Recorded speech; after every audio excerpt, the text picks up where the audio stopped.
guess I should close.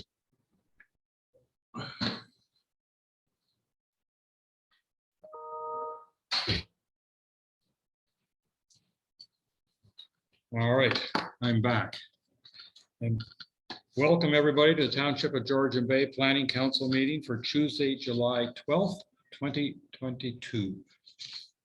In the spirit of reconciliation, we wish to acknowledge the enduring relationship between Indigenous peoples and the territories they traditionally occupied.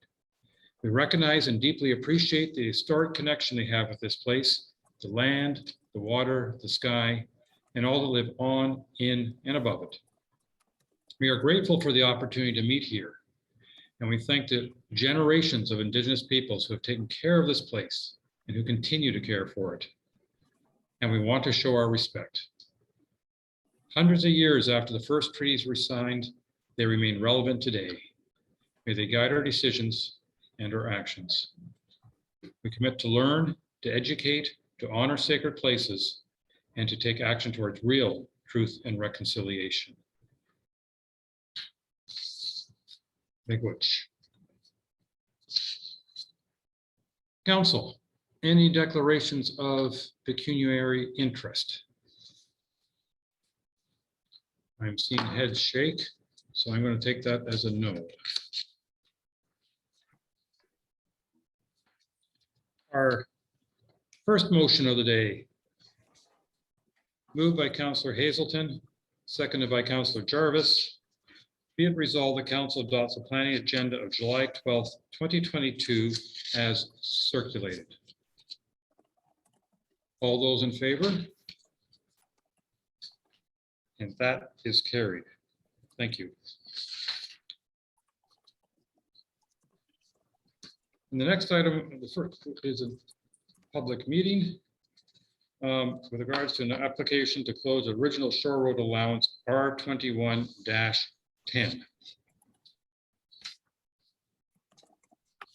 And I say to our clerks department on this one.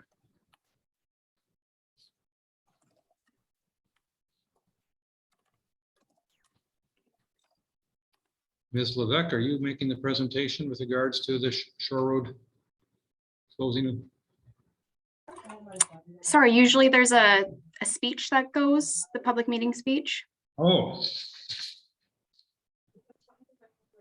I got a speech for zoning bylaw amendment.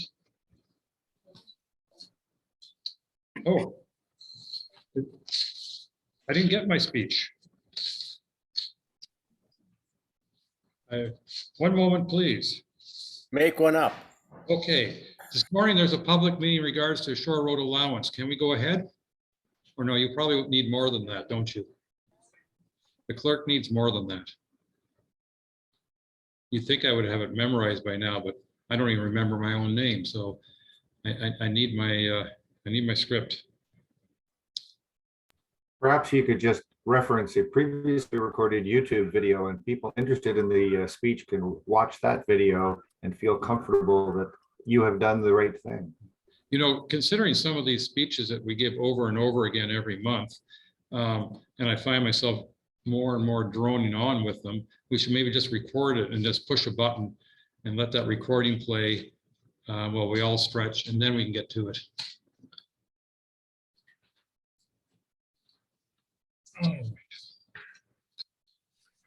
Here comes the speech. This morning, there is a public meeting scheduled for one Shore Road closing application. I will briefly summarize the procedure to be utilized for the meeting. First, the clerk will advise council as to when, how, and to whom notice of the public meeting was circulated for the proposed Shore Road closing being considered. Next, staff will advise of the purpose and effect of the bylaw and provide for any other information that is relevant to the applications, and staff will summarize any correspondence on file. From there, the public will have an opportunity to speak and provide comments to the bylaw being considered. Please be respectful of time and be concise with your comments. All commentators are requested to state their name and address. Council will then have an opportunity to provide for clarification.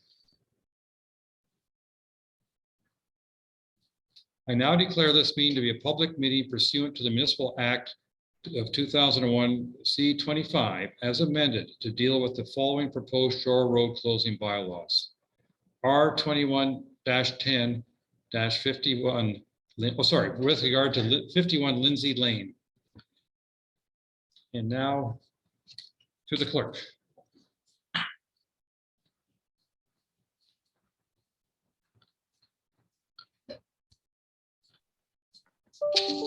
Notice of the public meeting was published in a newspaper, and notice was sent to the abutting neighbors in the close proximity of the property at least 20 days prior to today's meeting.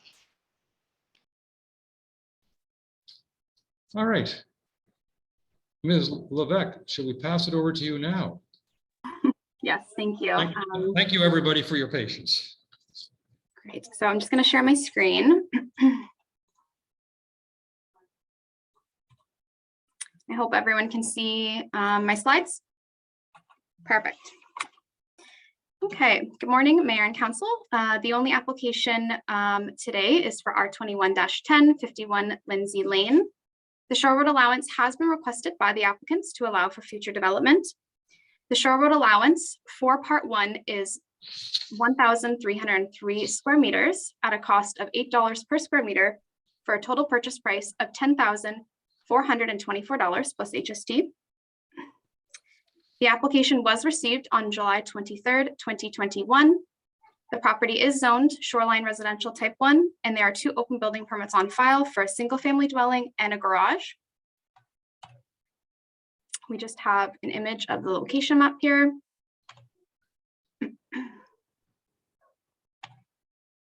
Aerial image.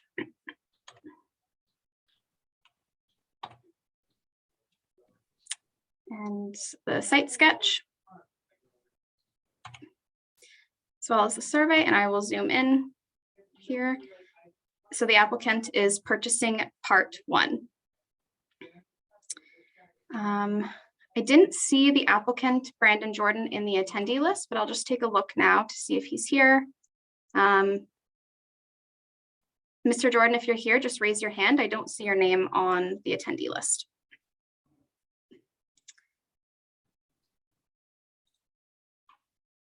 That's all for my presentation. Well, thank you very much. I'm wondering if there are any members of the public that wish to comment on this.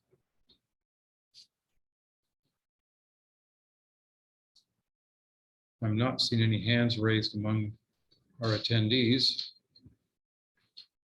So I'm going to go on the assumption that there are no members of the public who have concerns in regard to this. I should first inquire whether any correspondence was received. No correspondence was received. Okay, thank you. Council, over to you. We'll begin with Councillor Cooper, please.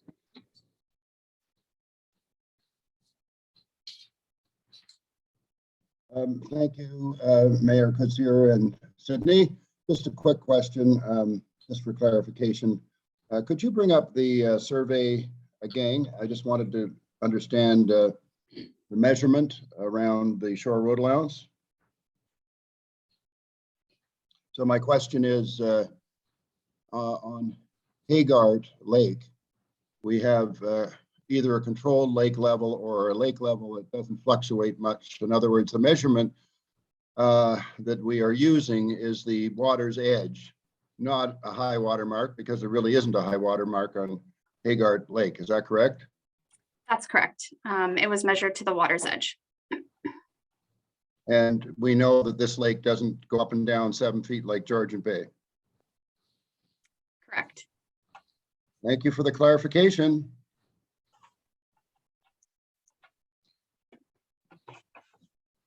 Councillor Jarvis, please.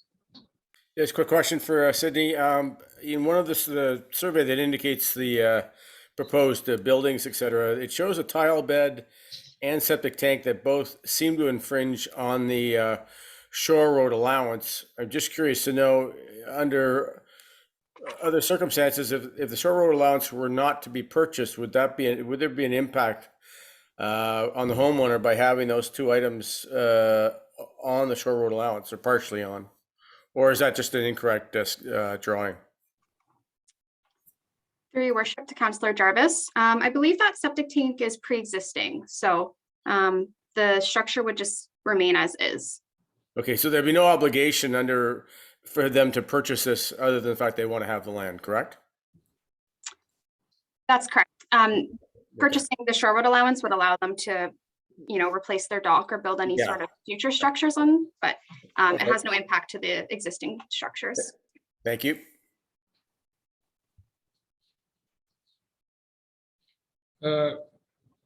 Councillor Cooper, are you raising your hand a second time?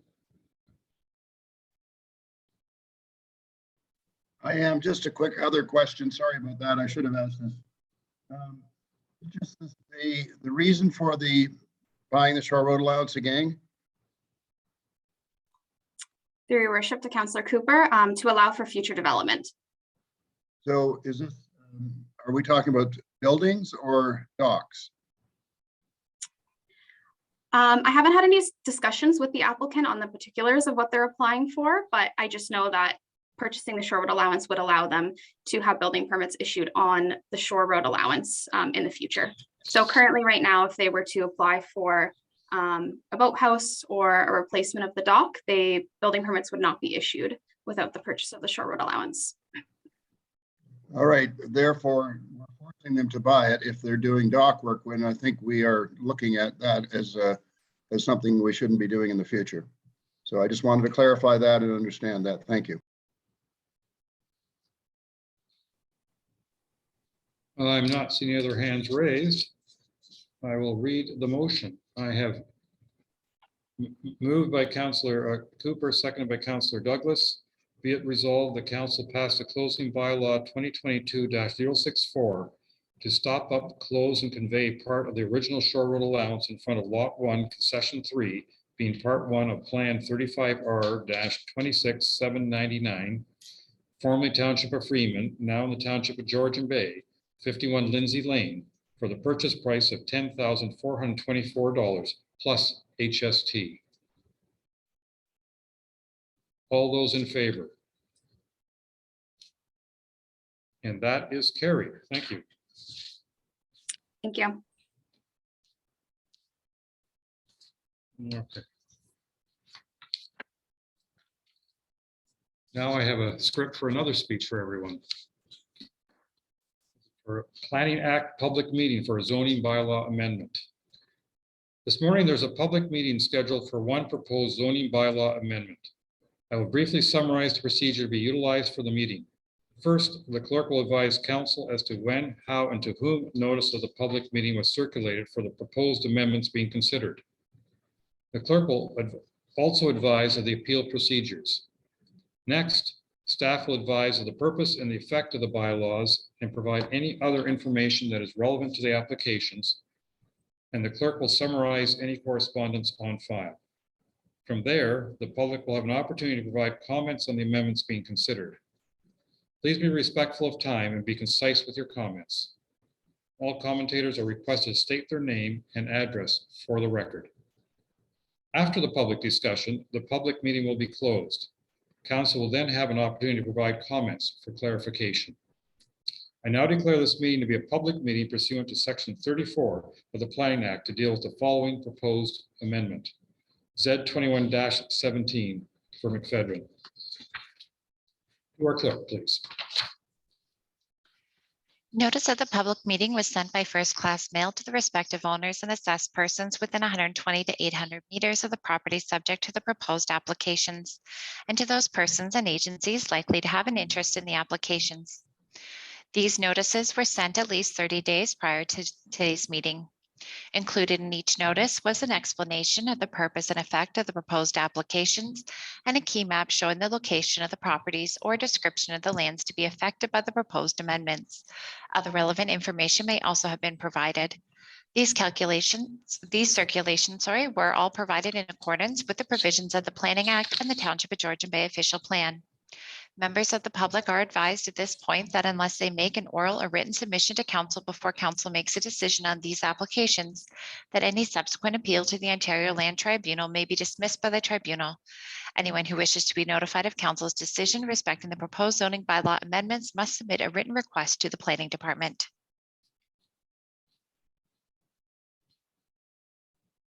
All right, thank you very much for that. And now to our planner for a report on the bylaw amendment application, please. Who will be making the report for us? Ms. Gadet, will that be you? It will be my colleague, Gersimran. I believe she needs to be promoted to a panelist.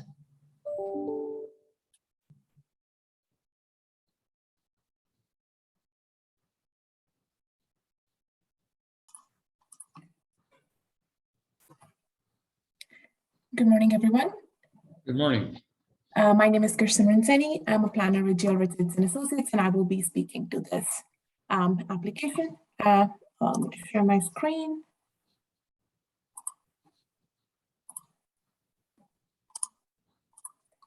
I hope everyone can see my screen. Yes, we can. Thank you. Okay, so this zoning bylaw amendment is for 236 Lake Road. The applicants for the zoning bylaw amendment application are Alan and Kathy McPhedran, and their agent is Valerie Schmidt of GSP Group. The proposed zoning bylaw amendment is to facilitate addition to an existing cottage by permitting maximum lot coverage of 14.6%, while the existing lot coverage is 11.7%, and the permitted lot coverage is 7%. The second proposed amendment is to permit reduced setback of 3.5 meters between the future proposed addition and the existing shed, while 5 meters is required. I'd like to note here that the notice of public meeting that was circulated noted that the separation reduction request was for 4.1 meters, but upon further review, it was revised to 3.5 meters, as that was the distance at the closest point between the shed and the future proposed addition. In terms of recommendations, staff recommend that the Township of Georgian Bay Planning Council grant approval to the proposed zoning bylaw amendment application. So here's a location map of the subject property.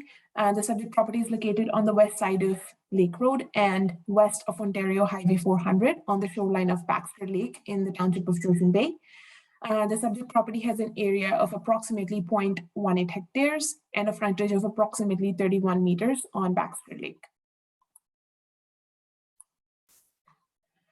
Here's an aerial view of the subject property. The subject property is currently occupied by a single-story dwelling with an attached deck and sunroom and a shed located towards the southern lot line. Additionally, there is an existing deck and a dock located along the shoreline.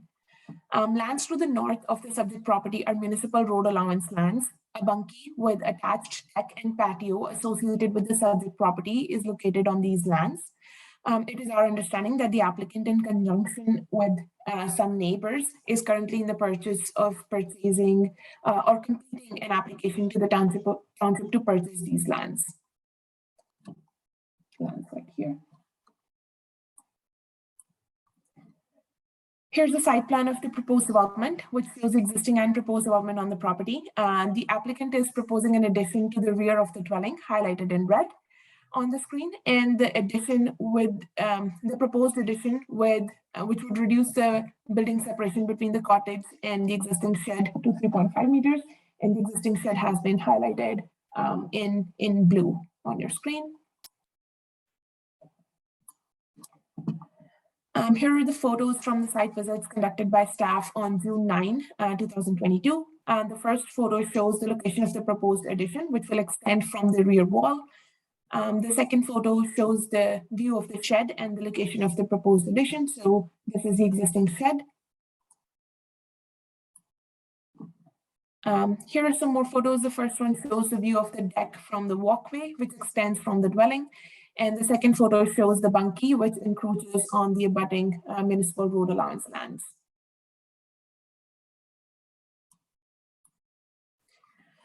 In terms of the policy framework, the subject property is considered rural lands in context of the PPS.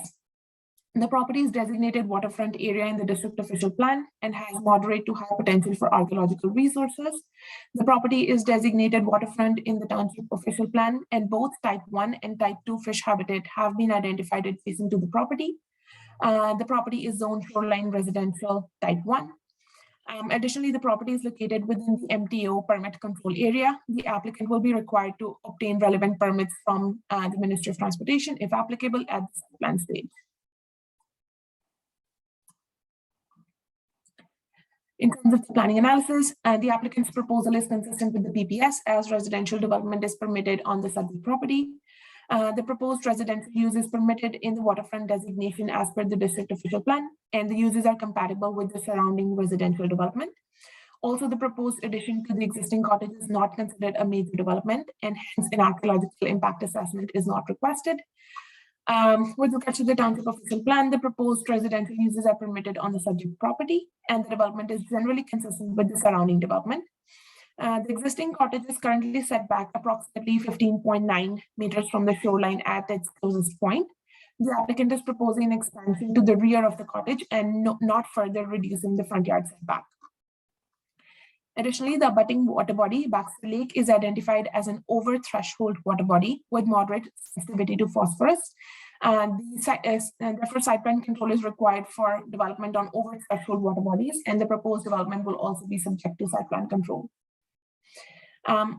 The official plan identifies both type 1 and type 2 fish habitats adjacent to the subject property. The applicant at this time is not proposing any shoreline works, and the proposed cottage addition is towards the rear of the existing dwelling, away from the shoreline. However, a fish impact assessment may be required at the site plan stage to address type 1 fish habitat. The dwelling is set back approximately 15.94 meters from the shoreline. The proposed expansion is therefore subject to Section 411E of the zoning bylaw, which contains provisions on expansions to existing shoreline dwellings. The applicant is proposing a GFE expansion of 48 square meters, which is approximately 42%, while 70% is permitted. Additionally, as the expansion is proposed towards the rear of the dwelling, there is no increase in width or reduction in the front yard setback. As such, the proposal complies with the applicable provisions of Section 411E of the zoning bylaw. The applicant is requesting lot coverage of 14.6%, while 7% is permitted in SR1 zone. No visual impacts are anticipated due to the proposed expansion. The dwelling will continue to comply with the rear yard setback. Additionally, it is our understanding that the applicant intends to purchase a portion of the municipal road allowance to the north of the property, which will ultimately increase the lot size and consequently decrease the lot coverage. The requested increase in lot coverage is therefore reasonable. The applicant is also requesting a decrease in building setback. A reduced separation distance of 3.5 meters has been requested, while 5 meters is required by the bylaw. 3.5 meters is sufficient to accommodate one-way circulation of vehicles between buildings. Again, there are no visual impacts due to this reduction, and the requested amendment is therefore reasonable. I would also like to note that the subject property is an existing undersized lot of record. The existing dwelling, dock, and deck are legally existing structures. Additionally, the existing bunkie, which encroaches on the municipal road allowance lands, will be addressed at site plan stage. Staff are therefore of the opinion that the proposal conforms to the general intent of the zoning bylaw. Staff recommend approval of the application on the basis that the proposal is consistent with the PPS, conforms to the provisions of the district plan and the municipal official plan. Except for the requested amendments, the proposal complies with relevant provisions of the zoning bylaw, and the general intent of the official plan and zoning bylaw is maintained. That is the end of my presentation, and I'll be happy to answer any questions now. Well, thank you very much for all that information. That is appreciated. I'm wondering if there have been any correspondence on file with regard to this application.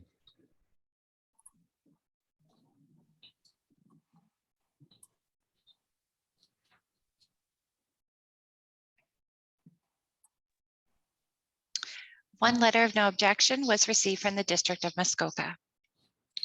All right, thank you very much. Is the applicant present or any members of the public who wish to comment on this before I turn it over to council?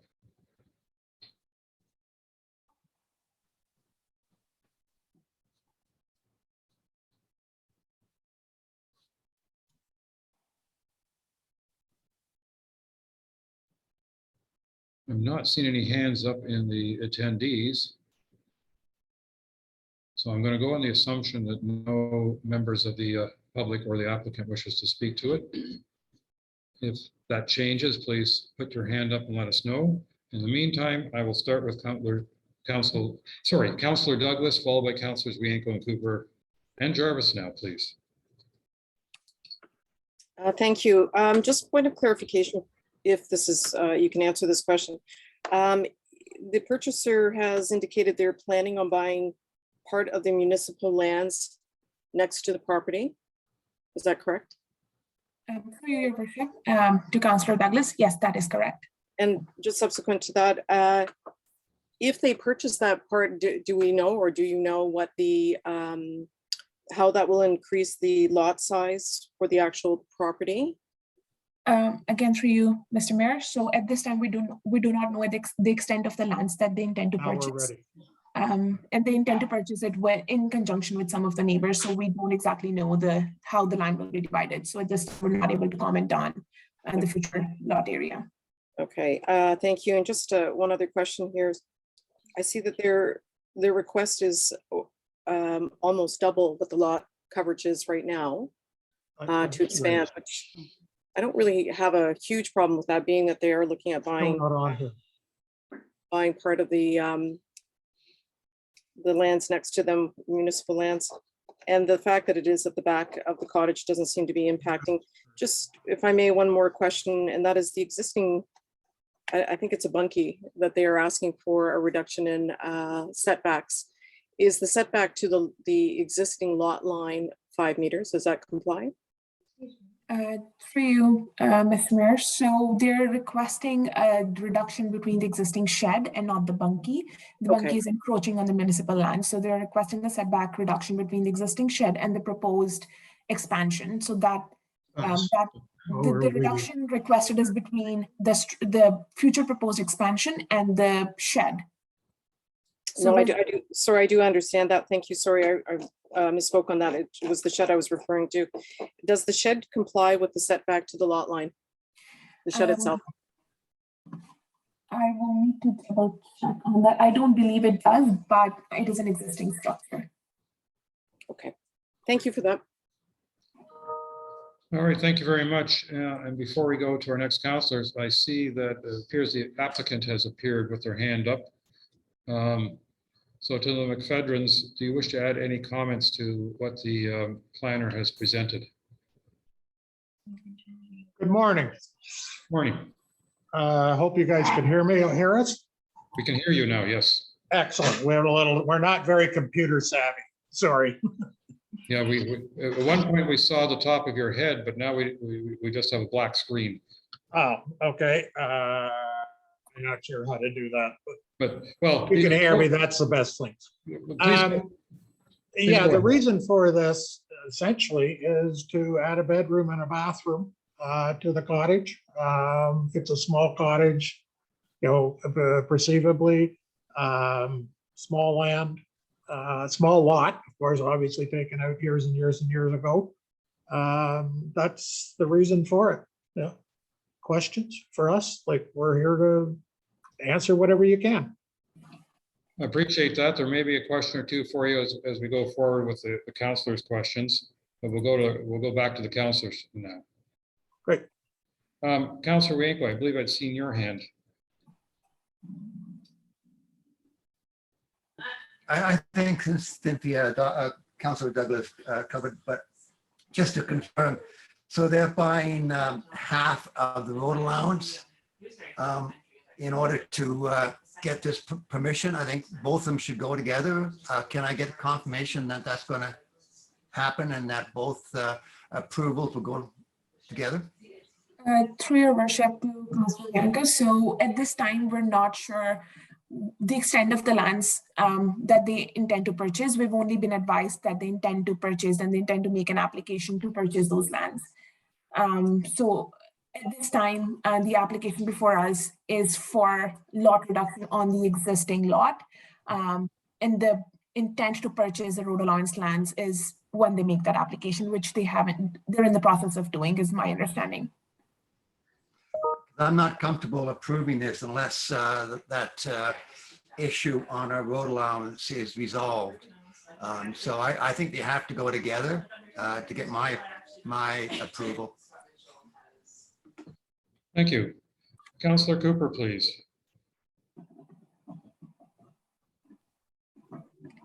Yeah, thank you, and thank you very much for the report.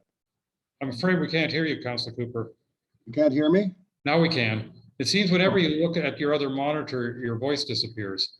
I'm looking at my notes, but I'll put my notes up in front of this. How's that? I don't want to comment whether that's an improvement or not. I'd Well, get into much trouble. You could, but you could put a piece of paper up too. Anyway, so I do have a few questions. I'm sorry, but starters, we were talking about the shore road allowance. It's my understanding, and we've always calculated any planning approvals, as I understood it, that you throw in the shore road allowance regardless of whether there's somebody owns it or not. It's just that's my understanding how we've been calculating area of a lot. Is that not correct? So through you, your worship, to Councillor Cooper. So in this case, this is not shore road allowance. It's just municipal road allowance lands. It's not the shore road allowance that would be the land between the shoreline and the property. It's municipal lands owned by the municipality just north of the property, which is not shore road allowance. So just on that point, then road allowance is not thrown in on the calculation, just shore road allowance. Is that how we do it? Through you, Mr. Mayor, that is my understanding, but I'm hoping that the clerk's department can confirm that. Well, it's a planning matter. I'm not sure that it's really anyway. It's how planning calculates things, and I'm trying to understand what the planning department does, regardless of whether it's been purchased or not. It was my understanding road allowance, shore road allowance, all become part of the calculation. Okay. Again, through your worship, so when there's a shore allowance, we account for that when calculating lot coverage, when calculating lot area, but we don't account for municipal road allowance lands when doing those calculations. So that's been our practice, is that correct? All right, wanted to clarify that. So essentially what we have here is sort of rough calculation, as I'm not very metric or even hectare wise, but it's about 1/4 of an acre or so. Have I got that about right? Yes, it's 0.18 hectares, which would be 0.4 acres. Sorry? It's 0.1, the property is 0.18 hectares, which would be 0.4 acres. 0.4 acres. You mean 0.4 acres? Yes. Not 0.4, sorry. So 0.4 of an acre. There we go. A little over 1/4, not quite half. So just a few other clarifications here. There's an adjacent property, and I understand there's an interest in buying it, but it's not purchased at the moment. So I'm failing to see how it really should calculate into our considerations. It doesn't add to the mass at the moment. Is that correct? Through you again, your worship, that is correct. And the planning analysis has not accounted for any of those lands when doing the analysis. It's just a statement that the applicant has shown an intention to purchase those lands that will resolve the encroachment issue, because currently their bunkie is encroaching on those lands. So it's just that issue that will be resolved by the purchase of those lands. But the analysis for the proposed addition and the reduction in the setback does not account for the purchase of those lands whatsoever. And just continue on down that road, if that transaction ever took place, it could be either added into this lot or be kept as a separate lot. Is that correct? So it's my understanding that if the applicant files an application to purchase those lands, it would be a severance for a lot addition. So those lands would be added to this lot. And merged, is that what you're saying? They'd have to be merged or must be merged? They would likely be merged because the applicant does not intend to purchase the entire shore allowance. They would have to do a severance first because they intend to purchase the land with another neighbor. So they would have to do a severance and then merge those lands with their existing property. So it's likely, but once again, it's sort of vague. So I'm having some issues with that. The final thing is, and I think we're going to have some more discussion around this later on in a way, and that is that you talked about how some of this would be taken care of at the site plan stage. I believe that's we're discovering very clearly in legal ways that site plan isn't the tool. It's actually what we need is a site specific bylaw to ensure these things as opposed to a site plan. A site plan says this tree goes there, your parking goes there, the building goes there, etc. So I just wanted to point out that the tool that we're talking about may be problematic. Those are my comments. I am a bit concerned about all these vagaries. Thank you. Thank you. I see that the applicant's agent has put her hand up. Ms. Schmidt, do you wish to add to the presentation? Yes. Oh, yes, thank you. I just, I understood some concerns about the lot coverage. I just wanted to reinstate that existing, this is a legal non-conforming lot coverage as it is. Right now, because it's the small lot, we're at 11.7%. What we're asking for is just a slight increase to accommodate 500 square feet of new living space. So that would take it to 14.6. And like the town planner had said, you know, really we're not infringing on any side setbacks, and the building's going to be positioned to the rear. There's no impacts to the waterfront. So, and we're just recognizing that there's an existing shed and we're just asking for a slight reduction in the setback to the proposed addition. And if there's further questions that we can clarify, I'd be happy to answer that along with Alan and Kathy. Thank you. Clerk Way, you have your hand up before we go to Councilor Jarvis. Yes, thank you, Your Worship. I would just like to clarify that when we sell any road allowance or shore road allowance, the land does merge on title, and the property as part of our bylaw when we sell must already have the land mass in order to accommodate a severance prior to those RAs and SRAs merging on title. All right, thank you very much. Councilor Jarvis. Yeah. Oh, you just muted yourself, sir. Oh, interesting. Councilor Douglas had some questions that I had, so they were answered. But I do subsequently, well, first off, I don't have any issue with this. Initially, I did with the significant GFA expansion or how it looked on paper. It doesn't seem to be that big a deal. However, I am curious to know, Gerson, if the buildings that are on the adjacent property that they are thinking of purchasing, do they get factored into the GFA? Through your worship, yes, so they get factored into the lot coverage. They do. So the lot coverage numbers you've given us include that bunkie that isn't on the property. Yes, the 11.7% that they currently have includes that bunkie, and then the proposed 14-point-something% that they're requesting also accounts for that bunkie. Oh, okay. Well, that makes things, I feel a little more comfortable with that in mind. Yeah, I guess there are a number of questions with regards to the purchase of that shore road, the road allowance, but it looks to me like the shore road allowance has already been purchased. Yeah, I have no further issues with this application. Thanks. All right, thank you very much. I see the applicant's hand is still up, but I don't know if that is new comments or you just didn't put your hand down. Good morning. Yeah, I'd like to make one comment.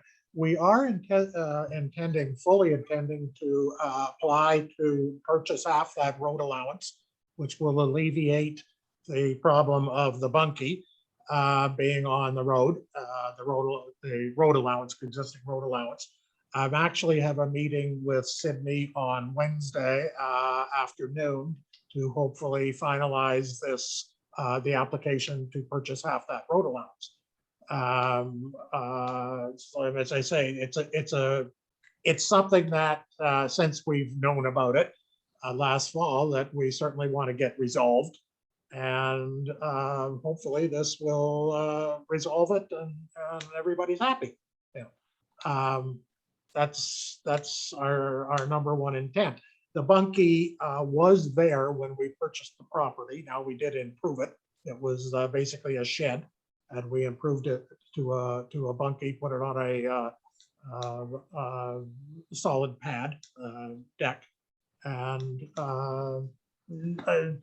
be quite honest, when we bought the property 8 years ago, it was a power of sale. We purchased it, of course, as a power of sale is where is as is, and never could find the actual lot line on that side of the road allowance. Anyway, that's our intention. If you have any questions, please go ahead. All right, thank you very much for that additional information. Before we do a second round, because I see lots of hands going up, my comments, I guess, on this is that while I think a couple of you initially cringed at the 14.6% lot coverage, the fact that it is a very small lot is obviously a factor in that, and the proposed addition is relatively modest from my perspective. I don't have any real issue with that addition being put on. And I was quite relieved to hear that the planners did include the bunkie in their lot coverage calculation. I think that's very important. And assuming that the road allowance, they've got half of it, that should increase their property size by maybe 30% or something. I haven't got out my ruler and done an accurate calculation, which would knock that 14.6% back down to, who knows, 11 or 12%. So it becomes a little more reasonable, but still a very modest lot. So I find myself overall not having concerns, but I now see lots of hands, and they include, let's see, Councilors Wienko, Jarvis, and I believe I saw Hazelton. We'll start, and now I see Cooper. We'll start in that order, if we please. Wienko, Jarvis, Hazelton, Cooper. Councilor Wienko.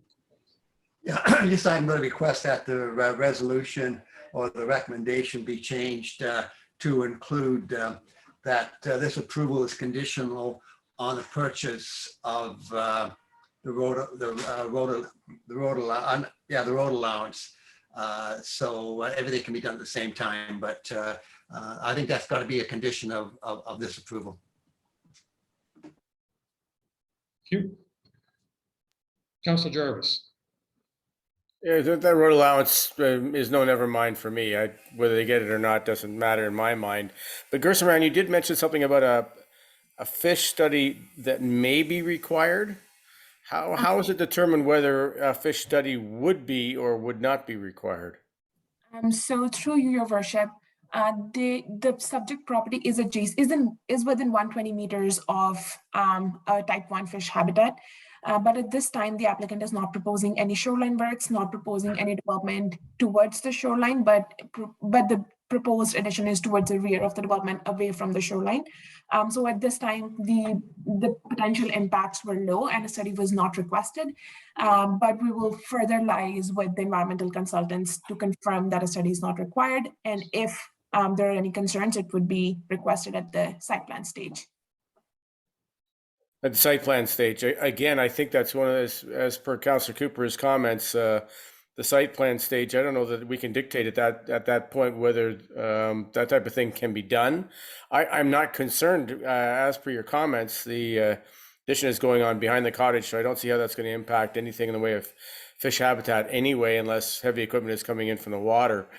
But I don't see how at the site plan stage, and maybe somebody can help me here, at the site plan stage, whether we can dictate that a fish habitat study of any sort can be done. Can anybody help me on that one?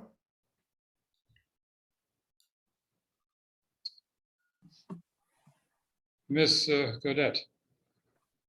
Hi, everyone. Through you, Mr. Mayor, to Councillor Jarvis. We have traditionally done them in the past.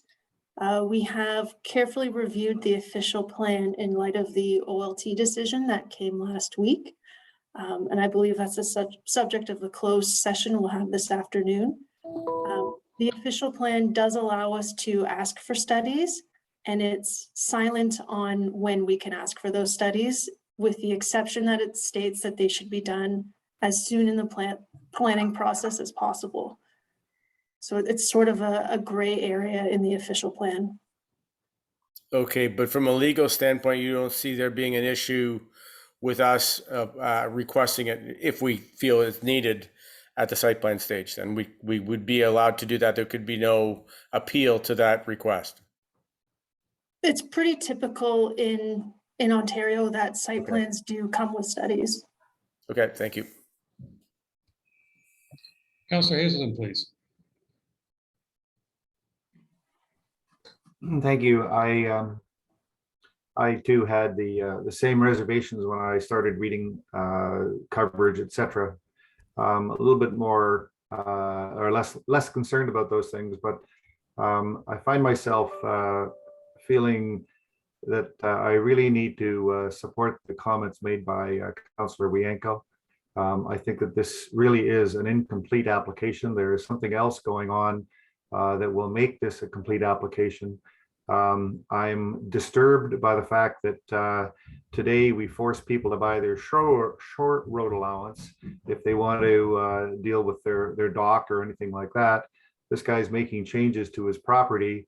He has significant structures on a road allowance, and I'm quite baffled by the fact that we're not driving hard on solving that issue as a package. And so my opinion on this is the whole thing should be deferred until such time as we can see a complete application, including a road allowance purchase, so that the entire dwelling and presumably the roadway is all covered in a single application, and we're not trying to piecemeal and tag things on.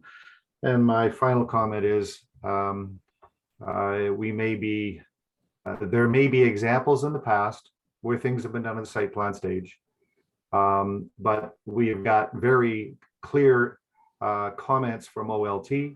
We've had comments from JLR Richards that the site plan is the last step, and needs for studies and other things should all come first.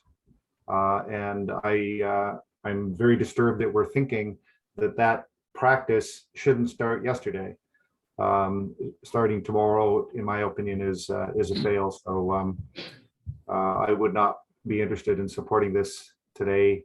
I would be interested in a deferral and a complete application coming back. Thank you. Thank you. Councillor Cooper, followed by Councillor Douglas. Thank you, Mayor.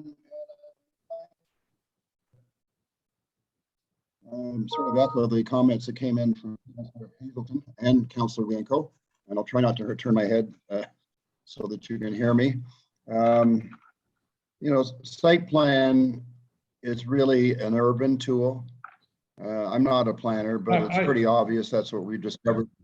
Let's not go too I want to far finish into we're using a site plan tool, Mr. Mayor, for this application, and I'm just trying to point out that we are saying that site plan is okay to use. And I'm just suggesting that it may not be a good tool. And I think that's been said here. If I could just get that point in, that was all I was trying to say. And that might justify a deferral until such time as we can maybe employ the tools that could be used. So I wanted to make that particular point about this, because there seemed, as I said at the outset, there are a number of conditions and so forth and vagaries, and Councillor Wienko talked about a condition for approval, and I think that could be part of it, but we're not all the way there on this. So I would like to see a deferral until such time as we can deal with some of these things. So that's where my. Thank you. Councillor Douglas, please. Thank you. You know, I do see some of the concerns here regarding the application not being put in yet regarding the not the shoreline, the road allowance from the township aspect land. However, I think the applicant has demonstrated that that is there's an appointment set up to do so, and I think if we were to take Councillor Wienko's suggestion of putting that in as a condition, that would satisfy that. I don't see there being a need for a deferral personally, but no, those are my comments. Thank you. Councilor Bocek. Thank you, Mayor. After listening to all the comments, I really don't have any reservations on passing this today. It's a small build. It's a small ask. They've already said that they're going to enter into the application stage for purchasing the road allowance. I'm sure our staff knows that if they don't purchase it, not to move ahead. So I don't have any reservations on moving forward with this today. I don't think it needs to be deferred. Thank you. Thank you. Ms. Cadet. Thank you, Mr. Mayor. I'd just like to clarify that it is my understanding that Georgian Bay doesn't zone with conditions. So I just wanted everyone to understand this isn't a variance, it's a zoning bylaw. So it will affect the resolution depending on the choice.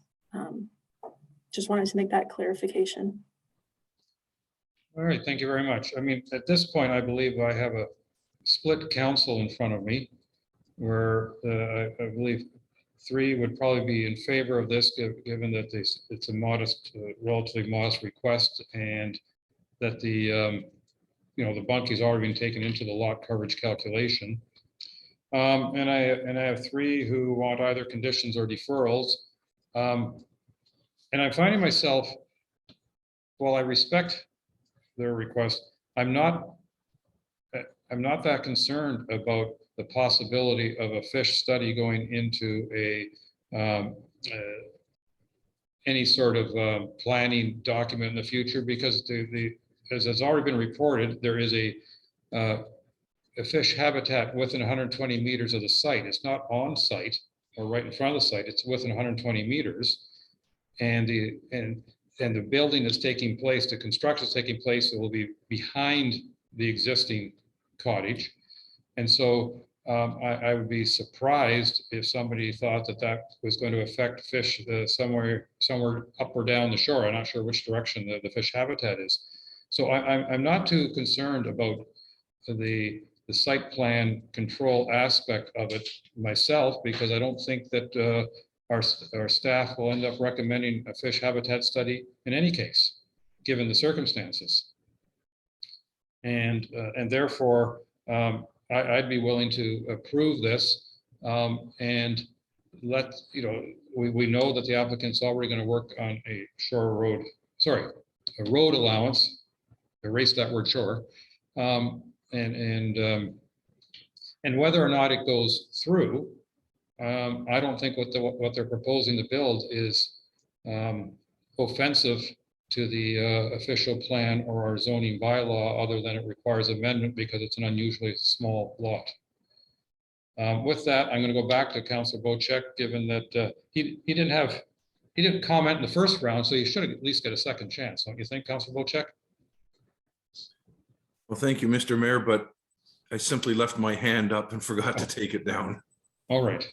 Well, then I'm going to take that second chance, and I'll hand it to Councilor Wienko. He'll speak, and I won't say on your behalf, but in your stead.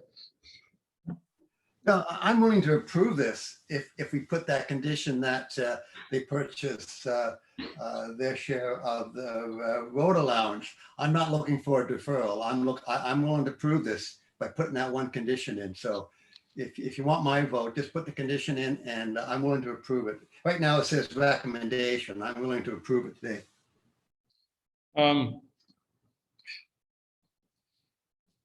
Well, you've left me torn, Councilor Wienko, because I think we heard from Ms. Gadet that we can't make a conditional zoning bylaw amendment. Is that correct, Ms. Gadet?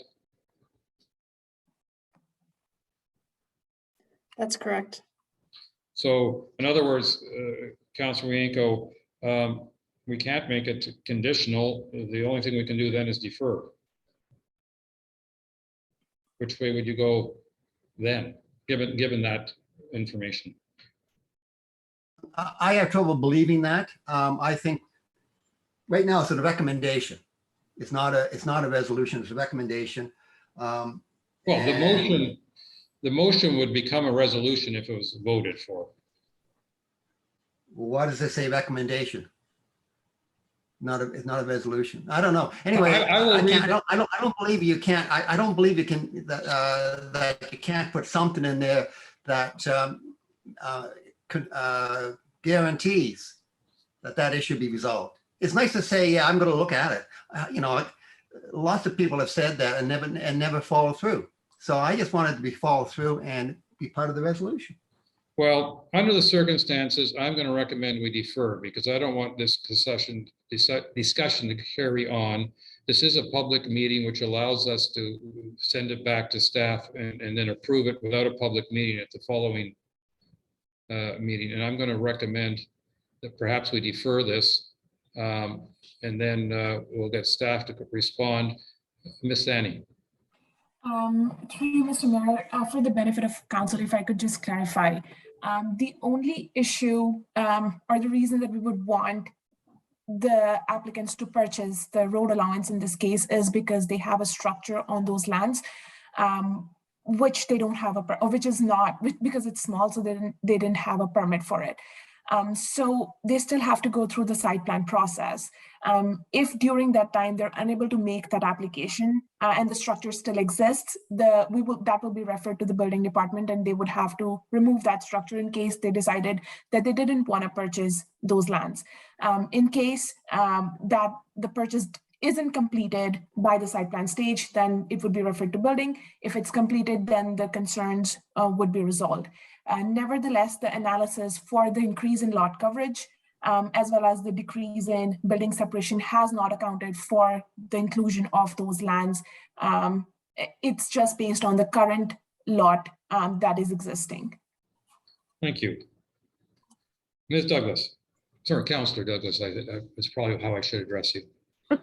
Thank you.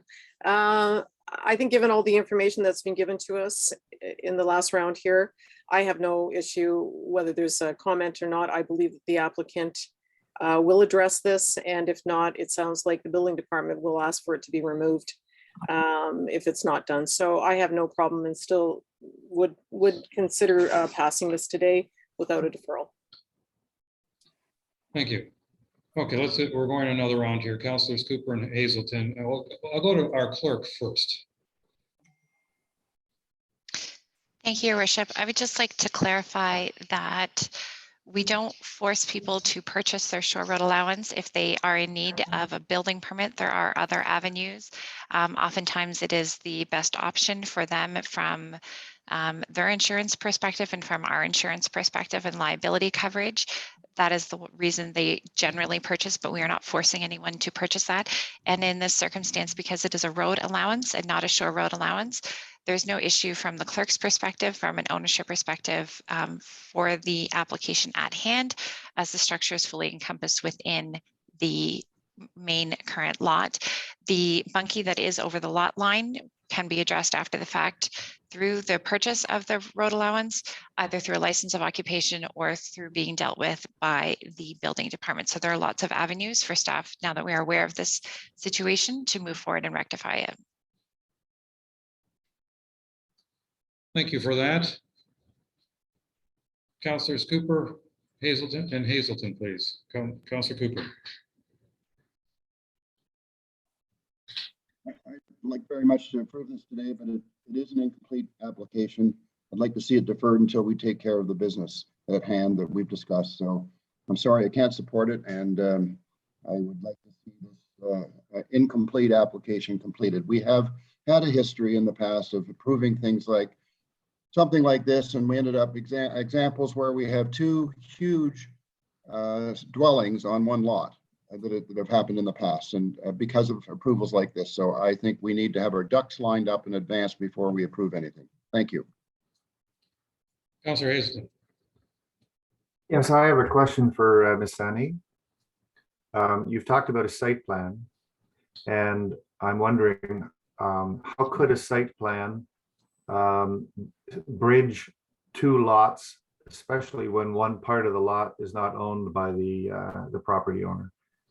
Could you help me understand that? So through you, Mr. Mayor, to Councillor Hazelton, what I meant was that the applicant still has that time, because they still need to prepare their materials for site plan submission, submit that, so they have that time to concurrently work on the purchase of that of those road allowance lands.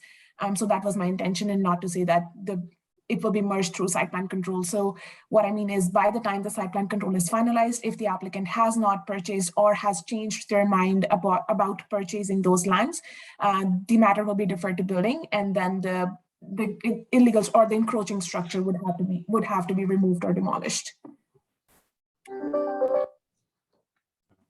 Thank you.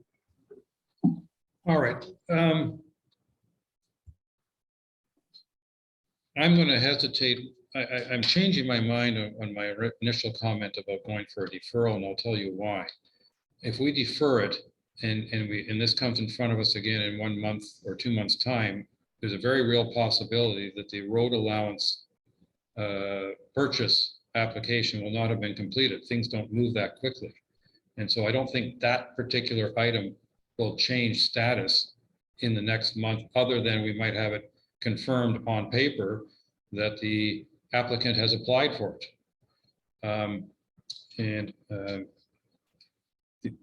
So I think that I'm trying to get us to focus on what is actually the issue here. And the issue is whether or not we think it is appropriate for this applicant to add a addition to the back of their cottage. That is really what's in front of us. What is not in front of us is whether or not our shore road allowance or road allowance policy should be changed. What's not in front of us is whether or not there should be updates to how we handle site plans. What's not in front of us is numerous other matters. What's in front of us is simply, are we willing to amend the zoning bylaw to allow additional lot coverage for this particular modest addition, and also the fact that it's a little bit closer to a shed than our zoning bylaw would initially allow. And I'm going to read the motion at this point, and I think we'll let final 1 or 2 word responses from any of you if you want, and then I'll call for the vote. And the motion, and I'm going to have it moved by Councillor Wienko and seconded by Councillor Bocek, because I don't think I've used their names yet this morning. Be it resolved, the council enacts bylaw 2022-065, being a zoning bylaw amendment, Z21-17, to facilitate an addition to an existing dwelling by permitting an increased lot coverage and decreased setback between existing shed and the proposed addition to the existing cottage. Any final comments? Councillor Cooper, let's say a brief comment.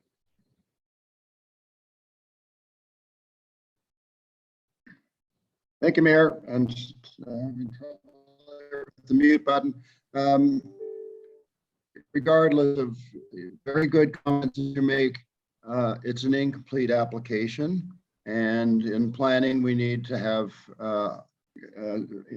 things lined up in such a way that we make approvals when we have all information, all the ducks are lined up, and they're not in this particular case. A condition would have been a good idea, so I can't support it. Thank you. Councillor Jarvis.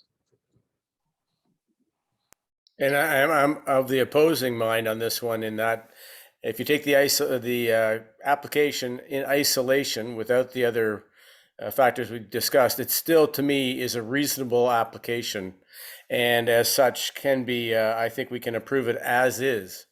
The fact that there are other impending or possibly impending issues to do with the site really is not a factor in whether the application in isolation is adequate or not. It works.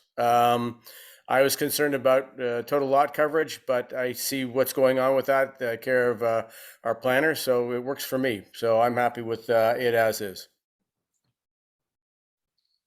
All right. I also happen to believe it is a complete application myself. But I'm going to call for the vote. All those in favor?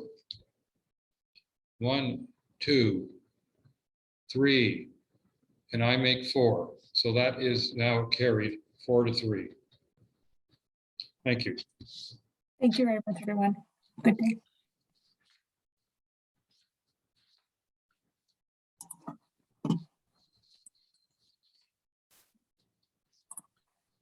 Okay. I have moved by Councillor Hazelton, seconded by Councillor Jarvis, where section 239(2) of the Municipal Act 2001, as amended, provides an authority for councils of municipalities to close a meeting or parts of a meeting to the public if the subject matter pertains to a matter identified in section 239(2). And whereas the Council of the Township of Georgian Bay deems it necessary to close this portion of the meeting in order to address matters under the following section of 239(2), and that is lift holds, litigation or potential litigation, including matters before administrative tribunals affecting the municipality or local board. Now be it resolved that the Council of the Township of Georgian Bay moves into a closed session of council at 10:06 a.m. All those in favor? And that is carried. Thank you. So, Yeah, point of clarification, how do we handle things from here on in with regards to yes. our Zoom meeting structure thing? Please, Karen. Yes, certainly. So I'm going to ask that all of council exit this meeting. We will leave it live for the public, but we are all going to leave. Council is all going to leave this meeting, and you will click on the Teams link that was provided. Thank you.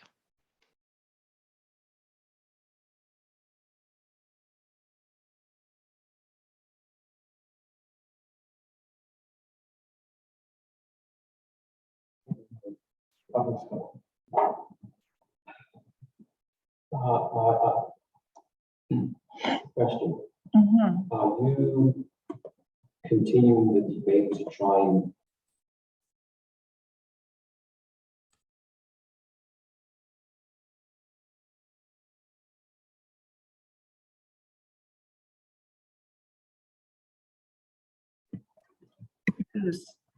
Mine?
Paul, I don't know if you should be exposing that small child to our rhetoric.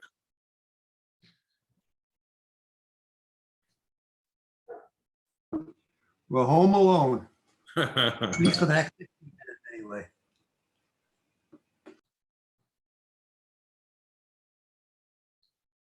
All right.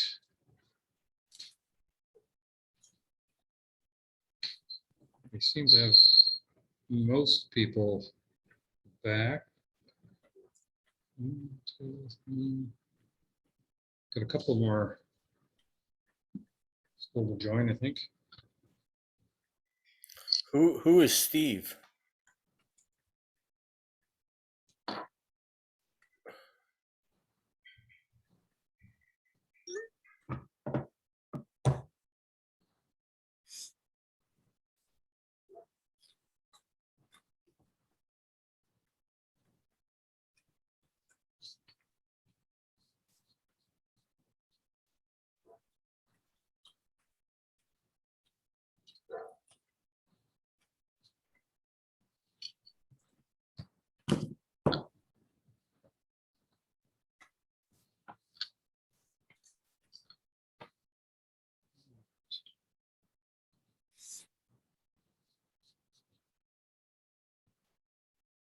I'm looking at our clerks department to advise me when we're ready to roll. We are ready to roll, then let's roll. I think we have most of our counselors back. I have moved by Counselor Wienko seconded by Councillor Bocheck. Be it resolved that the Council of the Township of Georgian Bay rise from closed session at 11:30 a.m. to report reviewed litigation matters for lift holds, and we will have a resolution to follow after we've officially arisen, whatever the right English is. Anyway, moved by Councillor Wankel, second Councillor Bocheck. Be it resolved that the Council of the Township of Georgian Bay rise from closed session at 11:30 a.m. to report reviewed litigation matters for lift holds. All those in favor? And that is carried. We also have then a resolution that coming out of closed, and that is moved by Councillor Hazelton, seconded by Councillor Cooper. Be it resolved that the Council of the Township of Georgian Bay directs staff to immediately work with our planning consultant and legal counsel to define the necessary changes in the zoning bylaw to protect the township from the environmental risks faced with the current policies in place for lifting holds.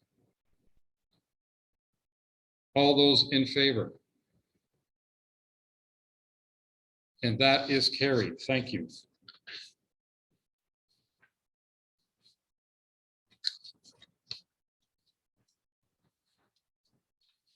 All right. And now we're going to return to our regularly scheduled programming and agenda and going into the planning application staff reports. And our first report, I believe, is our zoning bylaw amendment Z 2207. And Ms. Gatzos, I believe this is your first report to council, is it not?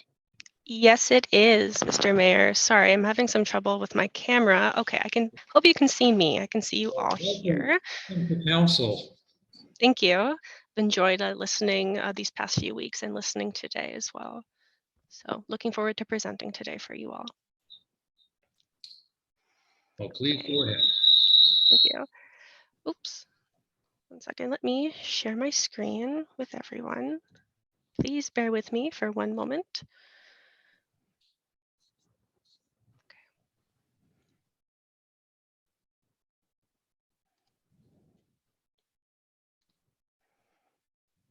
Okay, I will be bringing my presentation. Is everyone able to see my presentation slides as they're supposed to be? Yes, we can. Okay, perfect. So I'm going to be presenting the zoning bylaw amendment Z2207 for the address known as Island 139, part lots K and KK. There is a no 911 address currently for the property, and I've listed the rule number here below for you. The purpose of this presentation is for the zoning bylaw amendment application to remove the H2 hold 2 lift symbol over the subject property. Some background information: the applicant is Beth Johnstone. Her agent is Ula and Associates. I have stated the address there. An overview of the, oh my gosh, sorry. The overview of the application is for the removal of the H2 hold symbol. The removal of the H2 symbol requires the completion of a survey to confirm the lot area above the specified contour and location of the high water mark, in addition to required studies. It is the recommendation from staff that the Township of Georgian Bay Planning Council defer the zoning bylaw amendment application until such time the applicant has prepared the required fish habitat assessment that was previously recommended as part of the site plan. Moving forward here, we are able to see the subject property. The subject property is a water access only property on Georgian Bay, located in the Cognition coastal waterfront community. It has an area of approximately 2.39 hectares and a frontage of approximately 170 meters. Here you can see an aerial imagery taken from district mapping. The aerial imagery shows that the subject property is currently a treed lot occupied by natural vegetation, including a rocky outcrop towards the water. The survey provided indicates that there is currently 2 small sheds, a septic system, and a dock on the subject property. The septic system on the property was issued an administrative environment permit in the late 1980s, and the sheds are under 10 square meters, not requiring a permit. Additionally, there is a dock indicated on the plan of survey that appears to be constructed without the benefit of a building permit within designated fish habitat type 1 zoning. This matter has been forwarded to Cody Avery, Senior Municipal Law Enforcement Officer for planning for investigation. Following this investigation, the dock will be analyzed against provisions in the zoning bylaw to determine compliance. Additionally, the impacts of this dock will be analyzed during the fish habitat assessment as required. The proposed development, coming back to the matter at hand here regarding the hold to removal, the subject property was analyzed against the following policies. Against the provincial policy statement, the property is designated rural lands. Against the district official plan, it is designated waterfront. It is also adjacent to a cold water lake and has moderate to high archaeological potential. In the township official plan, the property is designated waterfront within the Cognishing Coastal Waterfront Community and within Fish Habitat Type 1 and Fish Habitat Type 2, which are, you can see in the map, the zoning bylaw map, you can see the green indicating Fish Habitat Type 1. Against the zoning bylaw, the property is Shoreline Residential Type 7, SRI 7, Shoreline Residential Island, very different, Type 7, SRI 7 with a holding 2 symbol. Against the planning report, staff have determined that the proposal is consistent with the provincial policy statement as residential development is permitted in rural lands. The applicant intends to develop the subject lands for a single-family dwelling with 2 attached decks. The proposal also conforms to the district official plan, as future proposed development uses are permitted within the waterfront designation. The construction of a single-family dwelling is not considered major development, and an archaeological assessment is not required. Following historical development patterns, additional yard setbacks are not required to adjust the frontage on a cold water lake. However, this may be analyzed during the fish habitat assessment. Official plan, as the permitted uses are in the waterfront designation and the lands within the Cognishing Coastal Waterfront Community. Section F563 states that a site plan control will be required, and Section D166 states that a fish habitat assessment is also required to address the fish habitat type 1 adjacent to the subject property, which will be a condition on the hold removal. Within the zoning bylaw, a survey was submitted to fulfill the requirements, one of the requirements of the hold removal. The survey shows a lot area of 2.39 hectares, which is equivalent to 23,900 square meters and 5.91 acres for your review. The subject property is complies with the lot area requirements of the zoning bylaw and is an existing lot of record. Additional clarification is needed on the existing structures on the site, including dock characteristics, the septic location and capacity, which will most likely be addressed through the fish habitat assessment and at the site plan stage. Preliminary plans were submitted by the applicant for a single-family dwelling with attached decks. Staff note that the proposal currently does not comply with the zoning bylaw and advise the applicant to revise their plans to address the deficiencies with a zoning bylaw amendment or minor variance. As you can see here, you can see the survey that was submitted, and I have highlighted the location of the 177.4 contour line. Additionally, here we can see a site plan showing the proposed locations of various structures. The 2 red dots here are the existing sheds. Right here we have the existing septic system, and this is the proposed development. There's also a 20-meter setback and a 30-meter setback for your convenience to look at, as well as the 177.4 contour line. Additionally, here we have some site photos. We have a view of the property from the current dock. Additionally, we have a close-up of the rock outcrop as indicated on the survey, and as I mentioned previous. Here we have the 2 existing decks as well, and their locations. Following this review, it is recommended by the township staff that the Township of Georgian Bay Planning Council defer the zoning bylaw amendment application until such time as the applicant has prepared the required fish habitat assessment that was previously recommended as part of the site plan. And I will stop sharing my screen now, and I'm open to any questions or comments from Mr. Mayor or Town Council. Ms. Gansel, thank you very Yes. much. I think quite successful first presentation of the council. I hope so. Very informative. I'm wondering if the applicant is present. Unfortunately, our clerk is suffering for some feedback. I don't know if everybody else can hear it. But we'll carry on. Sorry about that. I'm wondering if the applicant is present. or their agent with if they wish to make any comments.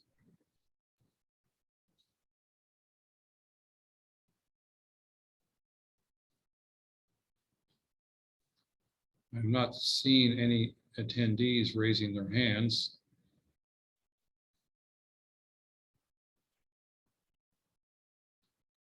Excuse me, Mr. Mayor, if you don't mind, I thought I saw a name on here earlier that was related to this application. Oh, there we go. Oh, The name just came up. I see a hand, Diane Fiore raising her hand.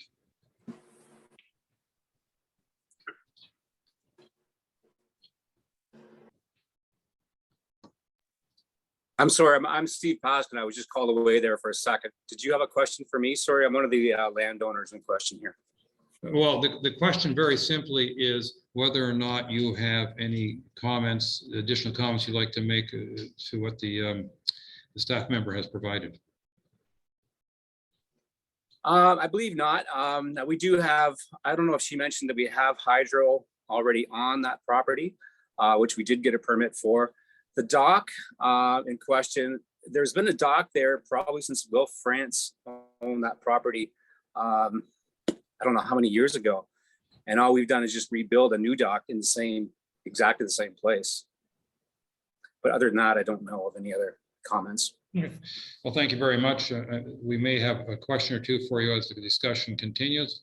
Only time will tell. I see that Diane Fiore in our attendees list has raised her hand. I don't know if she's a member of the public who wants to comment on this particular application.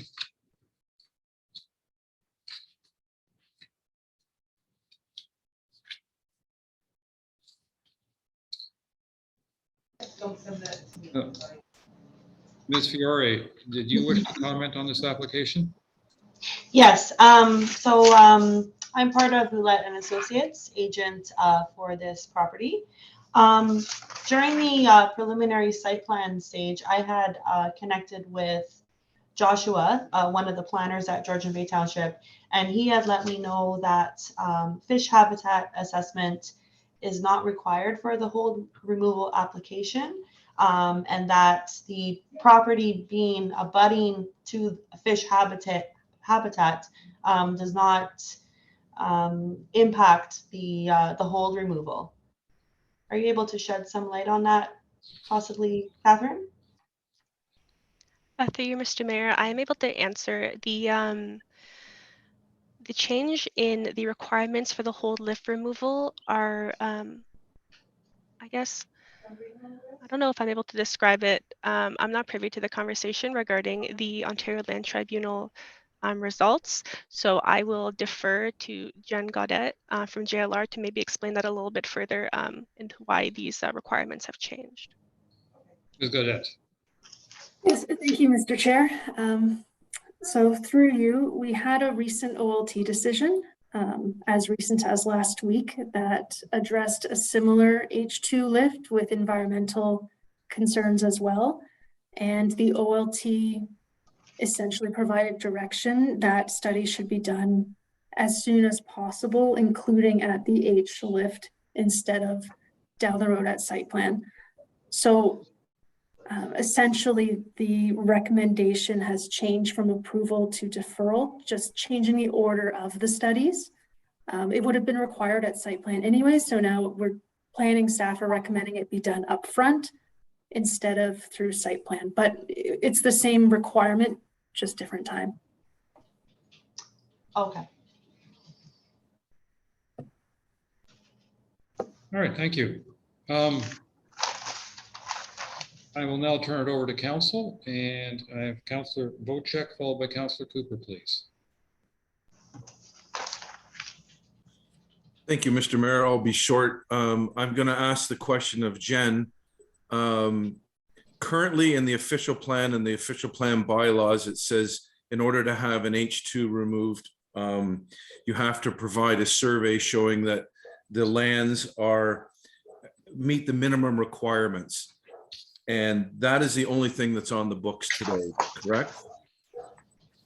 That is correct. The H2 provision in the zoning bylaw only requires a survey demonstrating sufficient lot size and area. There are other sections of the official plan that do reference studies as part of hold lifts. That wasn't incorporated into the H2 in the zoning bylaw.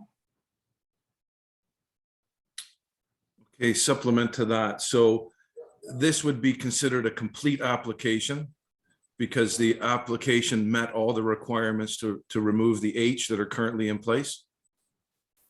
So through you, Mr. Mayor, to Councillor Bocek.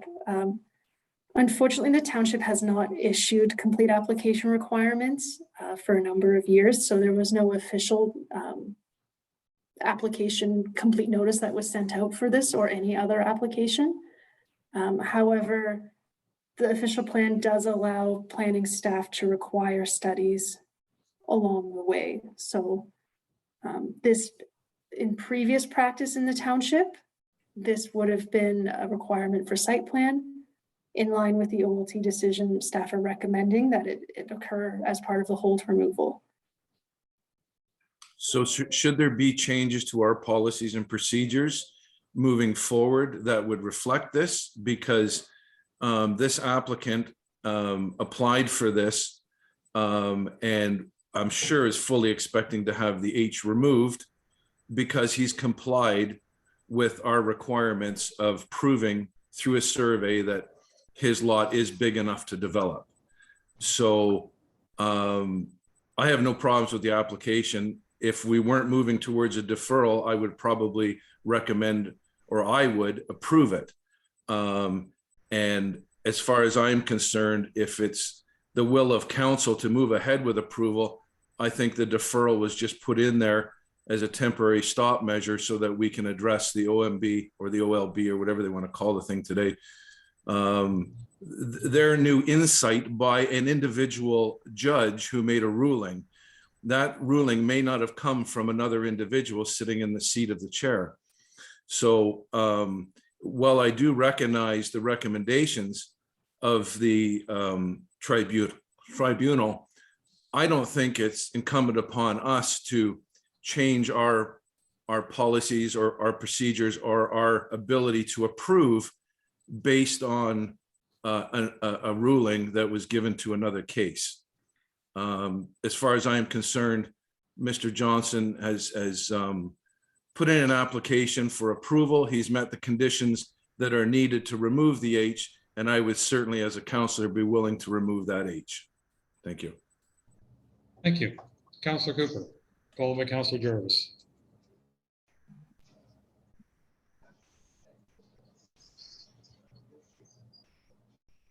Report was very thorough and good to see you. Welcome aboard. I don't know that we've met, but thank you for the good work.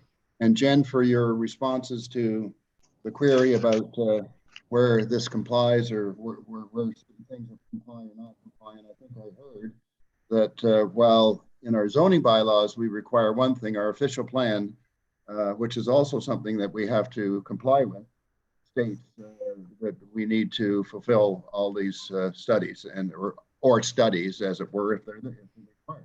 But Councillor Cooper, I'm afraid Yes? every time you lean to the left, you're hard to hear. Okay, so what? So I was saying, did you hear what I said about the official plan? Yes.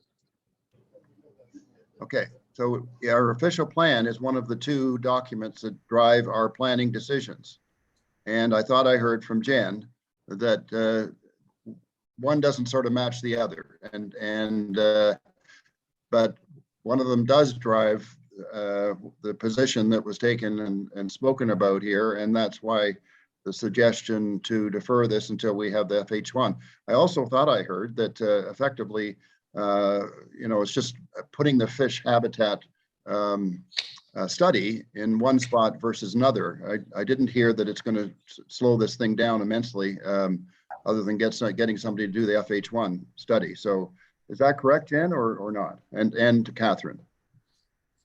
So I'll take this one, Catherine, if you don't mind. Through you, Mr. Chair, to Councillor Cooper. That is correct. There is policies under the hold provisions in the official plan that do require studies. And it is also correct that the timing hopefully shouldn't slow down the applicant, because if we lifted the hold today, they would still need to go through site plan. And through site plan is when we would have triggered the study. So if the study is triggered in advance, the end result of time taken to get to a building permit shouldn't change. Just noting that with the election this fall, there will be a period of time during which council won't be able to consider removing the age. Thank you for that, and thanks for the report, and I support the staff report that Catherine's presented to us. Thank you. Thank you. Councilor Jarvis, please. Yeah, I'm in agreement with Councilor Cooper on this, and I just, again, further clarification, Jen, sorry about this, but we have, you correctly noted that we have an election coming down the pipe. But that wouldn't change anything that's happening here with regards to permitting, ultimate permitting, because that study is going to be required either before the hold is lifted or before we agree to the site plan agreement is concluded. So in essence, there's going to be no further delay to the applicant despite the election than there would be under any other circumstances with an election in place. I'm correct, right? Yeah, the only situation would be if that month that council is in the election, if that were the month that they were coming back to lift the age because they had completed their study. So if those stars aligned, there could be a potential delay. Okay, well, we know that the studies take time, and finding the appropriate personnel to do those studies takes time, and that time is going to have to be taken either before the hold is lifted or before site plan is agreed to. So I'm finding that I think the deferral works for me, because in the end, it's the same result. So that's okay with me. And thank you for the report, Catherine. Thank you. And just for clarification, council will probably not be holding a regular meeting in November, as after the election results, the end of October, will be sworn in at some point. But our first regular meeting is probably not scheduled until December. And I'm seeing nods from our clerk, so I think I'm telling something pretty close to the truth. Councillor Hazelton, please. Thank you, Mayor. I just wanted to offer a comment here. I want to highlight, if I can, what I think I've heard, which is timing may not be impacted really, because the fish habitat impact assessment has to be done. I know from personal experience that as I went about changes at my property, I had to have a fish habitat impact assessment, and I made sure that I had an entire year baked, if you will, in my timeline to handle that. And what we learned from the OLT decision that Jen referred to, they explicitly stated environmental studies and reports based on site visits at the wrong time of year are insufficient. And so I don't know when the when the fish habitat impact assessment would need to be done, but I'm not sure that we're on an aggressive timeline, because the fish habitat impact assessment needs to be done at the right time of year, and it may not be capable of being done in a timely manner. And so I'm not sure we need to rush this. Thank you. Thank you. Councillor Wienkel, please.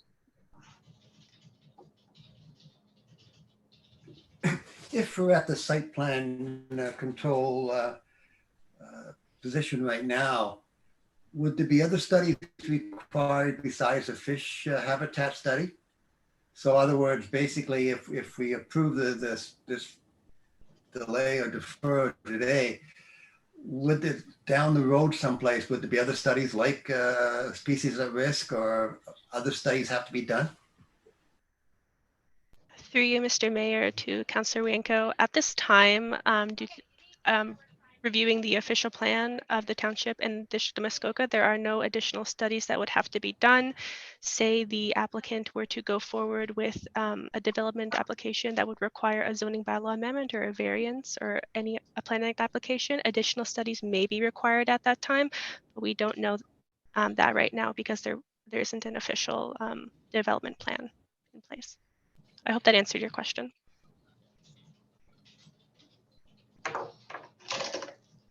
All right, thank you. Ms. Godet. Yes, and I'd just like to add in, I just wanted to consult my notes from our environmental consultant, but fish habitat studies can be done anytime in the middle of summer. So it may actually speed up the application potentially to do it upfront. Thank you. I'll read the motion provided by staff for your consideration. I'll see if there are any final comments and I'll call for the vote. I have moved by Councillor Jarvis, seconded by Councillor Douglas. Be it resolved, the council defers zoning bylaw application Z22-07 for 139 Portage Island pending submission and peer review of an EIS to the satisfaction of the township. Environmental impact study, I presume, is what the EIS stands for. Council, any further comments or questions? Councillor Jarvis. Point of clarification, Catherine, EIS, fish habitat study, same thing? You're on mute. Sorry, through you, Mr. Mayor, to Councillor Jarvis. A fish habitat, the environmental impact assessment and fish habitat assessment are different. If I'm remembering correctly, the fish habitat assessment is specifically for the fish, and then further down the line, if an additional study is required, the environmental impact assessment takes into account all the You flora did and explain fauna. that. Okay, so it's something it could evolve if down the Yes. line around site plan. Okay, Yes. thank you. So I want to one step further. When we're asking for environmental impact study, that's like an umbrella title, and that therefore staff would direct it. In this case, it would mean a fish habitat study. Ms. Cadet. Yes, we could scope this one to fish habitat. Okay, so I don't have to change the wording of the motion then. You could change it to fish habitat assessment, just to be clear to the applicant that we're not looking at anything that's not impacting the water on the lot right now. I think that would be a more precise motion. Councilor Yanko. This may be semantics, but why would we be doing a fish habitat study when there's already a dock in place? Usually that precludes putting a dock in. So what could be the outcome of a fish study? Saying, yeah, there's fish spawning down there, but there's a dock in place already, and that's not going to change. I'm not quite sure what could change as a result of the fish habitat study. Maybe you can clarify. Yes, through you, Mr. Mayor. Part of what a fish habitat study looks at is the best location for a dock, and they consider the ability to navigate within that as well. So in the event that the entire frontage is Fish 1 habitat, we still have to provide access to existing lots. So they would then look at where is the best location for the lot in the context of fish habitat and being able to actually access the property. And that recommendation gets implemented through site plan. But wouldn't you probably end up doing more damage tearing down the existing dock and build a new one somewhere else? It just doesn't make sense. Anyway. They do consider that in part of their recommendations. We let the environmental consultants sort of give us the full picture, and then they will make that recommendation acknowledging that. Councilor Wojcik. Thank you, Mr. Mayor. So that I have clarity on this and I'm completely clear on this, an EIS or a fish habitat study is not a prerequisite to removing an H2. Correct? So through you, Mr. Chair, to Councilor Wojcik, in the zoning bylaw, no. In the official plan, yes. And that's part of the disconnect. But the official plan, the bylaws that support the official plan are written to reflect the official plan. Basically, the official plan has no teeth whatsoever. It's a guideline, but the official plan bylaws are what are enforceable. And my reading and my understanding, to remove an H anywhere in this township, it needs a survey, which has been provided, and there's no other prerequisite to removing this H at this time. Am I correct in that? That was staff's previous interpretation, hence the change in the recommendation, and our change was based on the OLT decision. But we haven't changed our bylaws at all. No, so when we do any zoning bylaw amendment application, including lifting an H, we have to check that it conforms to the official plan.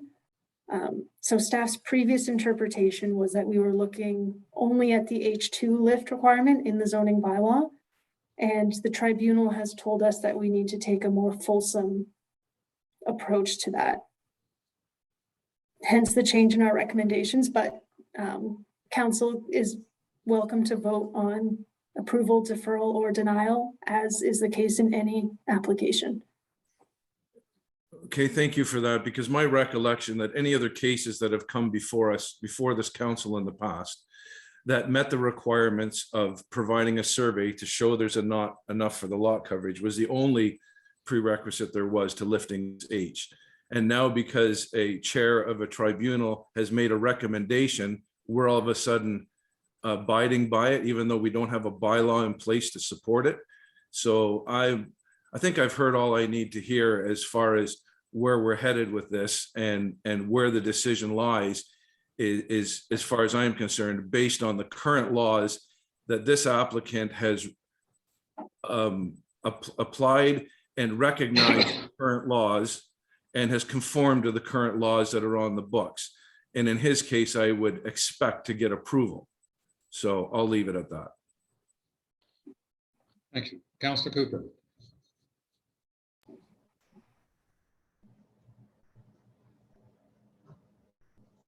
You're muted, sir. My apologies.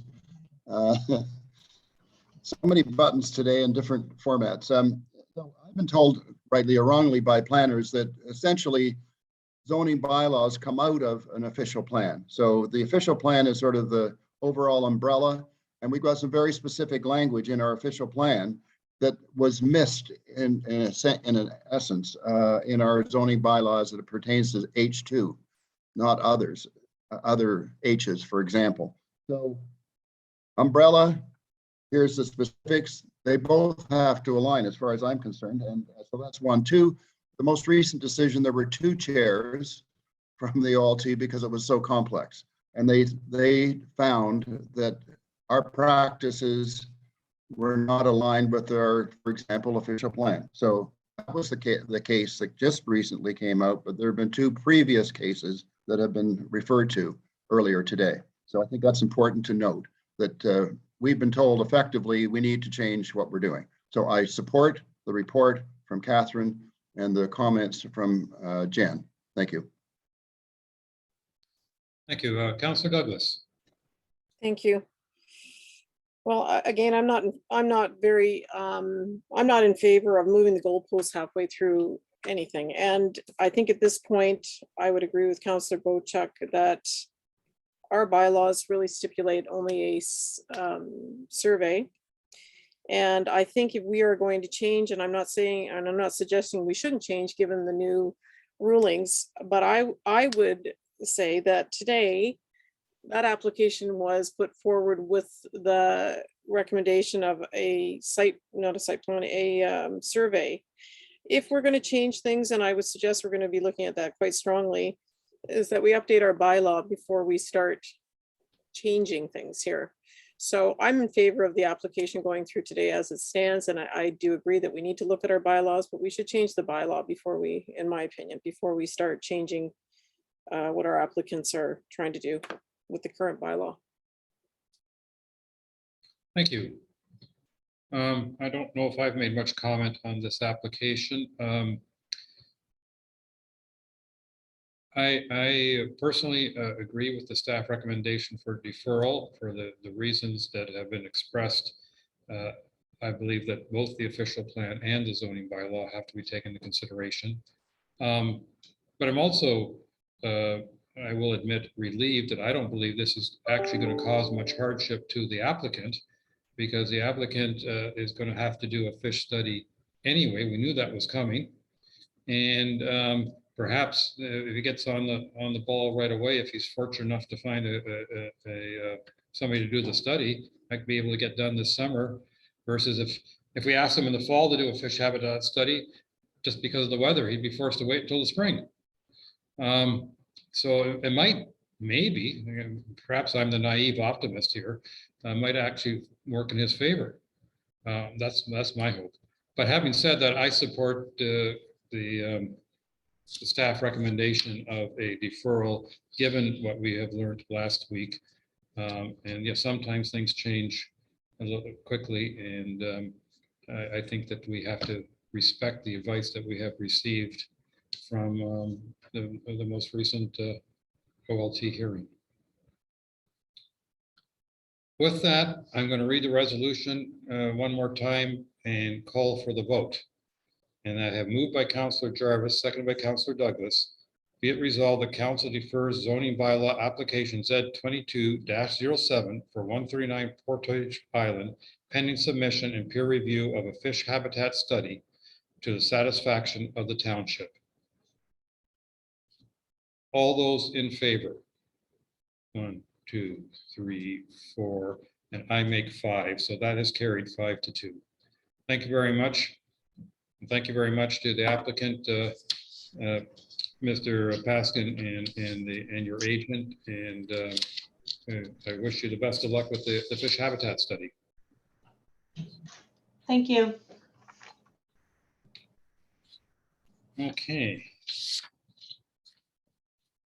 Council, we have another application in front of us, and that is Z21-21 and for 2254 Quarry Island. And I believe this will be Mr. Legros who will be presenting this. And I believe, Mr. Legros, this is also your first appearance in front of council. And so I bid you welcome. Thank you, Mr. Mayor, and thank you, council, for allowing me to present here.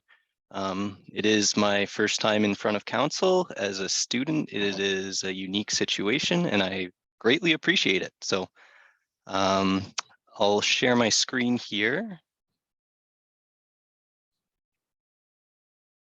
And can you see my presentation here? Yes, we can. Thank you. So we're seeing also the column on the left-hand side of the upcoming slides. I don't know if you can get to the purer form. There we go. How does that look? Much better. Thank you very much. Okay, so I'm presenting to you a zoning bylaw amendment, which is also a hold lift, a hot button issue. For Z2121 2254 Quarry Island, otherwise known as Island 404. So this is a hold lift again, and it requires completion of survey confirming the location of the high water mark and the area above it as per zoning bylaw. But as has been discussed today, the official plan is stating that environmental surveys should be done early as possible. So as I will show you later on in the presentation, there are some issues regarding the topography of the site, and that is why I have changed my recommendation today to reflect that, and that further topographic studies be conducted on this island. So Quarry Island is located in Georgian Bay. Our subject site is on the northeast corner there, and it is zoned as SR1. Looking at the site itself, it's currently a vacant lot, partially treed with kind of scrub vegetation in the middle. It's got a lot frontage of 41.3 meters and an area of 4,652 square meters. And the surrounding residents are also mostly developed. There are a few other vacant lots on the island. However, there have been a lot of other developments built on this island. So here's where it gets interesting.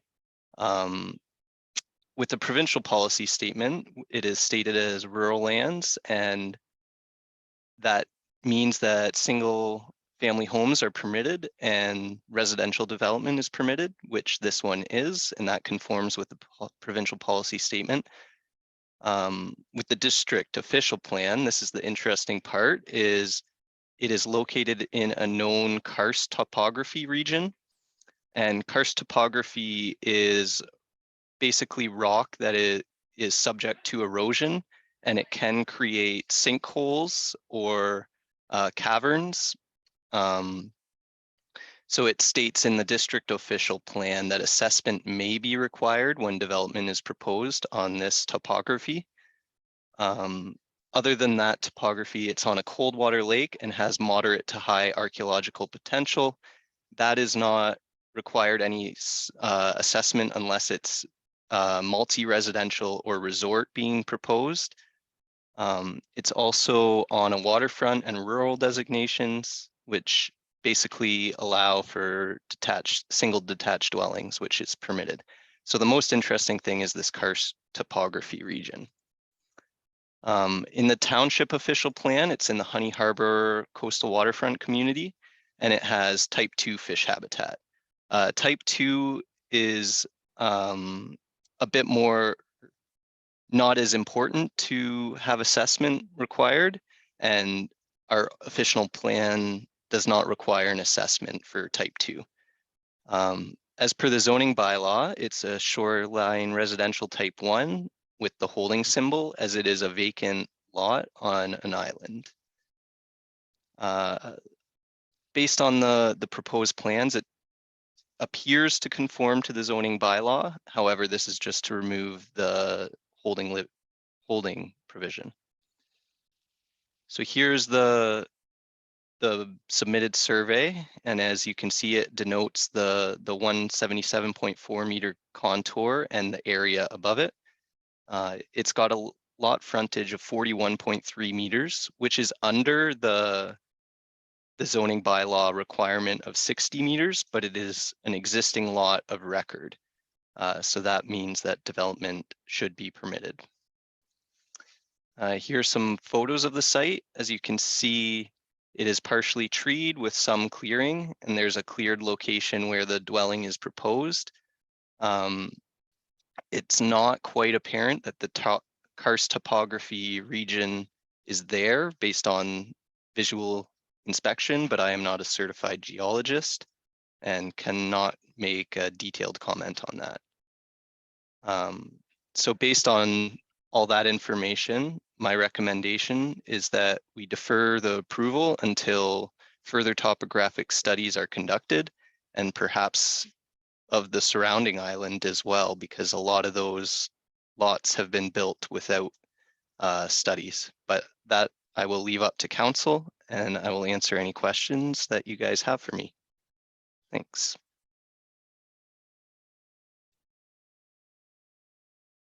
Well, thank you very much for that, Mr. Legault. Well done, round one.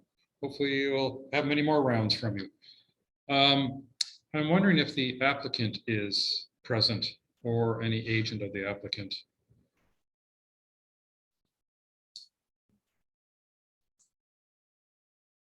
They don't seem to be on the list at this point of attendees. And I'm wondering if we have any members of the public that wish to comment on this. Not seeing any hands raised amongst our attendees. So then I will turn this over to council. And we're going to start with Councillor Cooper, followed by Councillor Hazelton, please.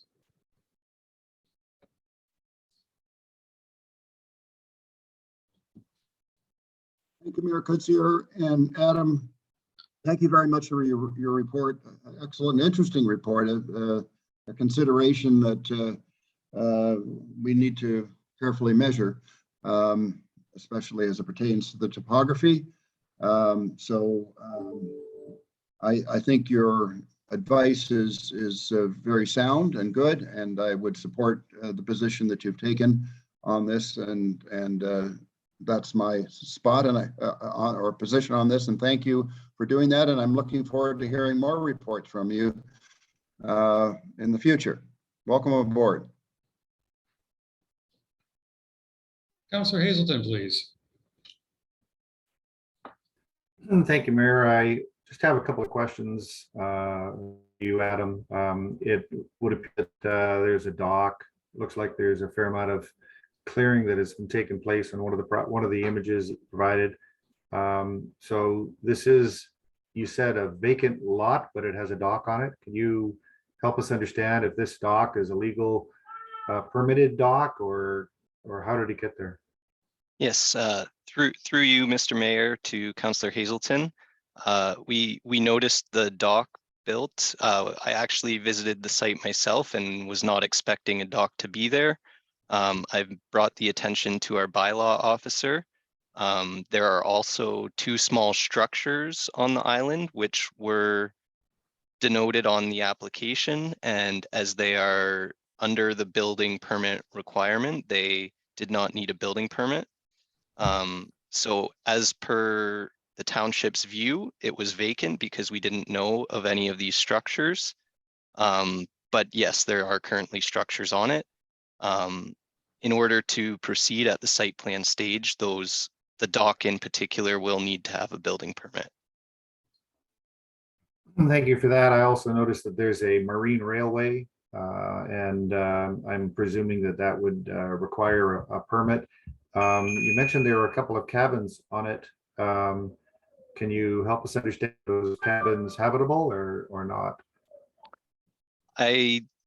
Through you, Mr. Mayor, to Councillor Hazelton, I did not take a close look inside the cabins. However, I do know they were on the application. One was stated as a bunkie and is under the requirements for a building permit, which I believe is 10 meter or 100 square meters, 10 by 10 or something like that. It was about 9.3 meters by 7 meters or something like that. Thank you. So maybe I could just help you a little bit here with buildings and bylaws. Although from a building permit perspective, you don't need a building permit to build something sub 10 square meters. You cannot build anything for human accommodation without planning approval. That is very explicit in our zoning bylaws. And if there is anything on this property being used for human habitation, then that would be a violation of the zoning bylaws. And I would be interested in what staff are going to do to address these apparent non-conforming, potentially illegal structures.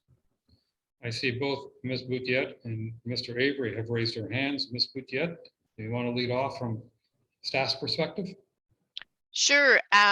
When we do site inspections, when we see something of non-compliance, they are forwarded to bylaw enforcement, as the two previous manners have been.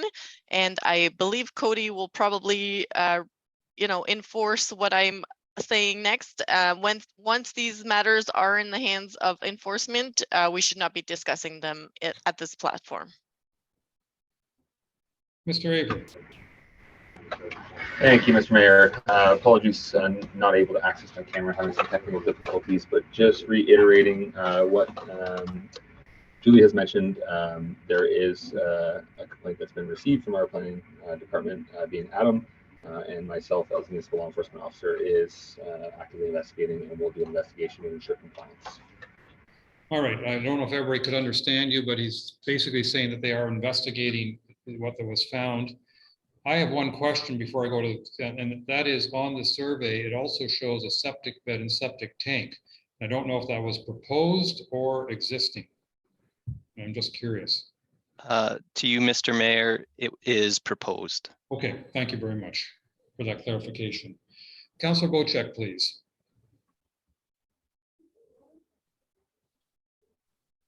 Thank you, Mayor, and thank you, Adam, for the report. I want to stay focused on your reason for recommending a deferral here. Could you reiterate to me the reasons that you're looking for a deferral?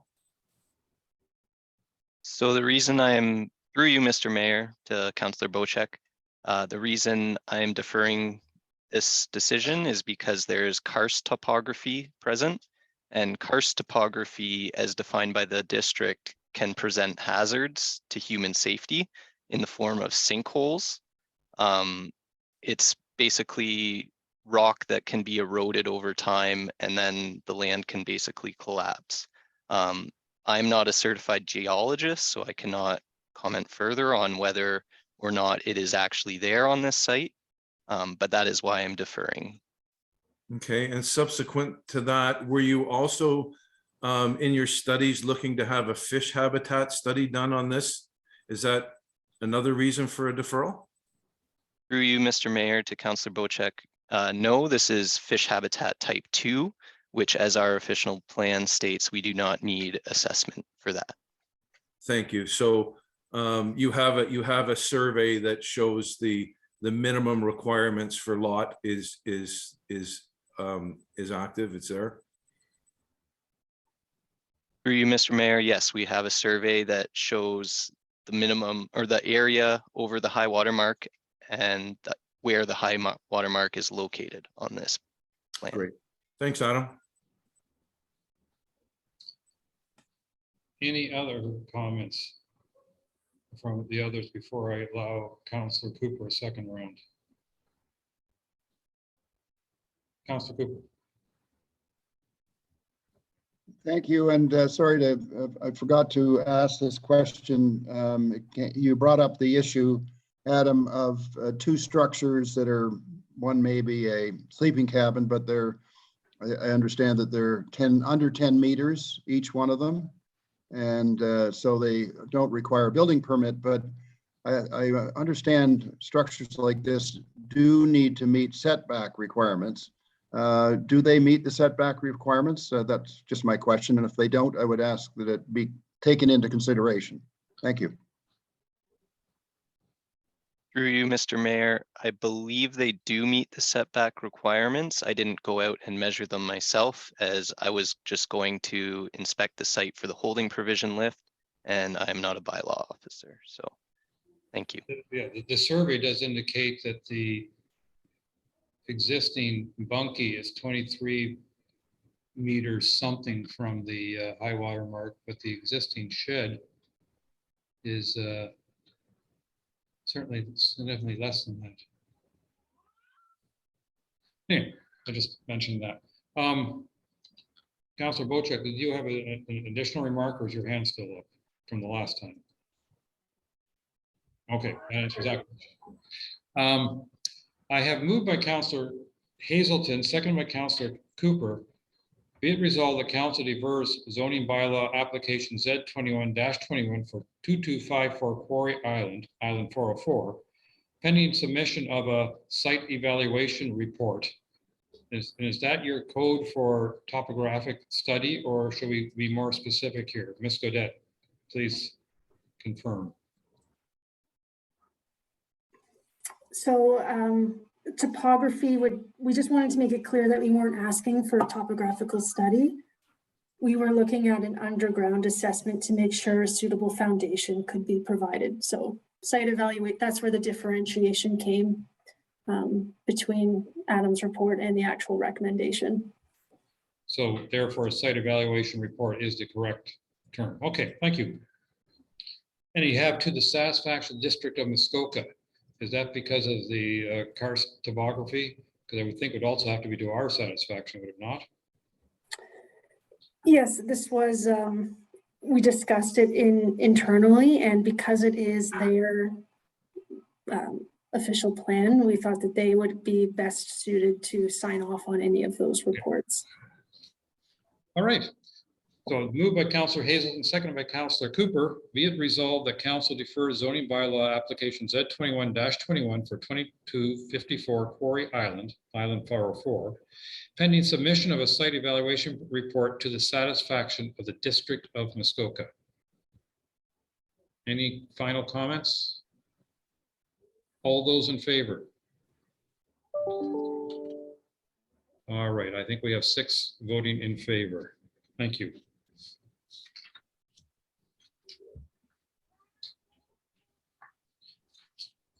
And our final plan application staff report is going to be in regard to zoning bylaw amendment Z2203 for 8006 Island 1810.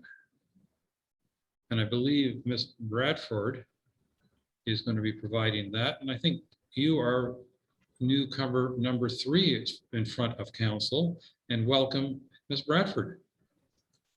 Hello, thank you so much. Just getting my sea legs here.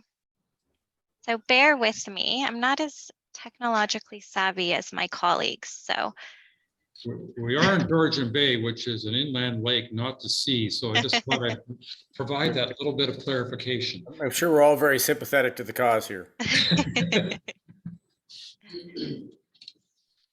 Okay. Can everybody see Yes. my screen? Yes, we can. Perfect. Thank you. No one can see my little notes? No. Okay. All righty. So again, hello, my name is Allie Bradford. I'm one of the new planner ones for the township, and I will be presenting this application today.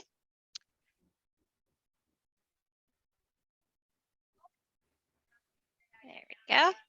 So this application is for the removal of the H2 holding symbol, similar to the other presentations. The property is located at 8006 Island 1810, and this application is to facilitate the construction of a cottage and sleeping cabin on the subject property. So as my colleagues have mentioned, the removal for the H2 symbol requires the completion of a plan of survey to confirm the lot area above the specified contour and to confirm the location of the high water mark. In light of the recent OLT decision, which found that relying on studies at the site plan stage may be insufficient, staff are recommending the deferral of the application pending the submission of an environmental impact study by the applicant. The subject property is located along the shoreline of Georgian Bay and is water access only. It has a lot area of approximately 1.09 hectares and a frontage of approximately 174 meters along the shoreline. Aerial imagery of the subject property suggests that it is currently a treed lot occupied by natural vegetation. The applicant has stated that the subject property is vacant. The surrounding properties appear to be occupied by detached residential dwellings and cottages and dense natural vegetation.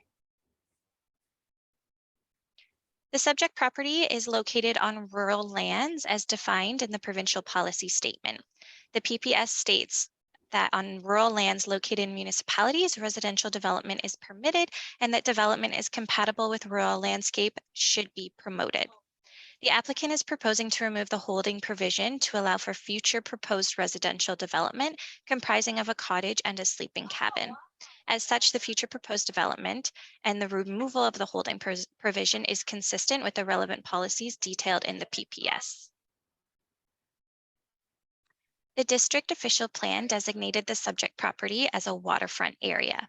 Permitted uses within the waterfront area include low-density single-unit recreational dwellings and limited year-round low-density single-unit residential development.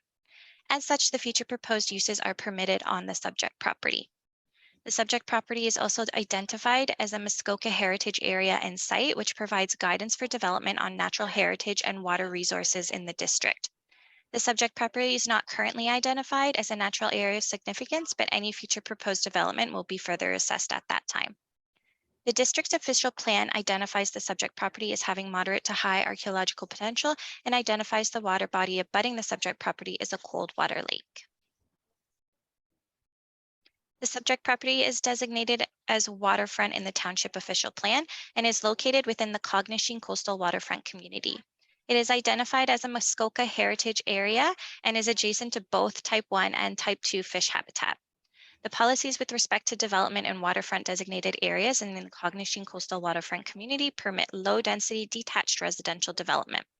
Site plan control will be required for any proposed development on the subject property, as well as an impact assessment and a fish habitat assessment to address the Muskoka heritage and fish habitat areas. The subject property is zoned shoreline residential island type 7, SRI 7, with a hold H2 provision applied. A survey was completed confirming the lot area and the high water mark, the 177.4 contour on the lot. The minimum required lot area for property zoned SRI 7 is 10,000 meters squared.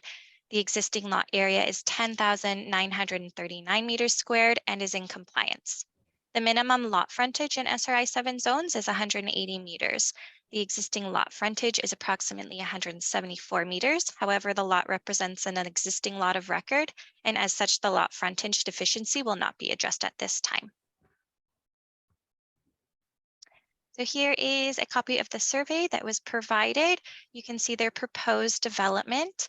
Here's the 177.4 contour, and this is where the lot frontage is measured. These are some site photos that we took of the property. This is when you come up right towards the property. This is the shoreline on the left side of the property, and then this is the right side showing the neighboring property that abuts it, and you can see their development there.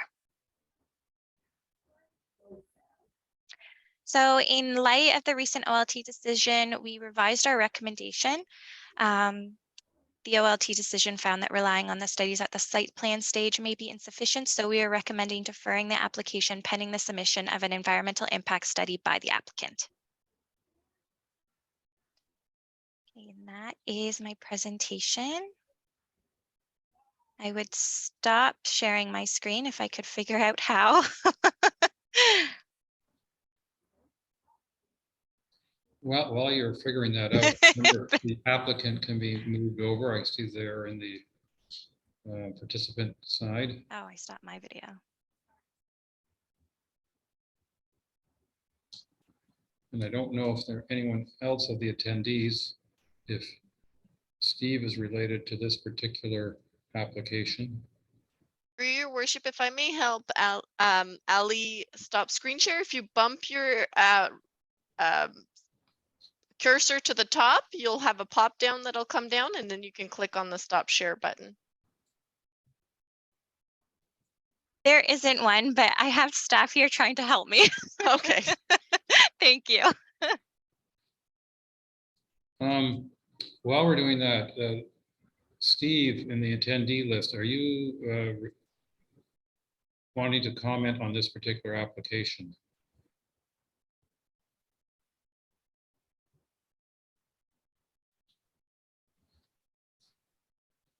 Okay, in the meantime, and I apologize if I destroy your last name, but Mr. Vespiatko, do you wish to make any additional comments on this? The submission by our staff?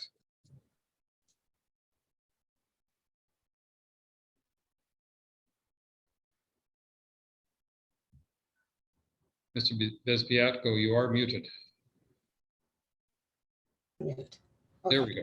I'm sorry. Okay. Good afternoon, everyone. And my name is Oksana Vespiatko, and my husband is Oleg Vespiatko. He's right beside me. So, and basically, we thank you for the opportunity to speak to you guys. And we are a little bit sad that the application was deferred based on the latest changes. If we would know the changes, we definitely would react to the changes. And we would be really grateful if the application can be revised. We know that the environmental impact study is the requirement for the site plan. And definitely we would do this as soon as possible. Just one, I would like to mention something that yesterday I contacted a few environmental consultants, and they are really, really busy. So we are really not sure if we will be able to do anything this summer. So, and previously mentioned that this environmental study wouldn't really impact the time frame. We think it might a lot because of the time frame that everything needs to be done, and looks like we will be able to do this maybe even in the next summer. That's the only comment I mentioned, and we know that has to be done anyways to apply for the site plan. That's Okay, it. thank you very much for your input. And yes, too many of us are facing situations where it's hard to get the professionals in a timely manner because people who are working are so busy. I can definitely sympathize with that. I don't think. Let's see. Okay, I think that we can now move over to our council for their comments. And I'm going to start with Councillor Wienko, followed by Councillor Jarvis, please.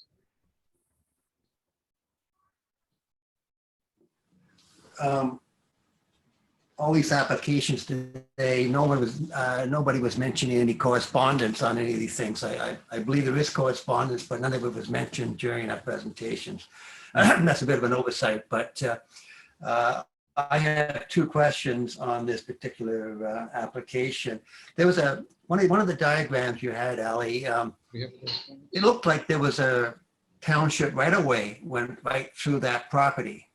You had one there with a couple of little red boxes in the middle. It looks like a right-of-way went through that property. What was that all about? Through you, Mr. Mayor, to Councillor Wienko, that is because it's not a right-of-way. It's the maps within the zoning bylaw. The subject property was actually divided onto two of the maps within the bylaw. So I just had to put them together so that they would all be zoned as one lot, if that makes sense. Okay. Did that?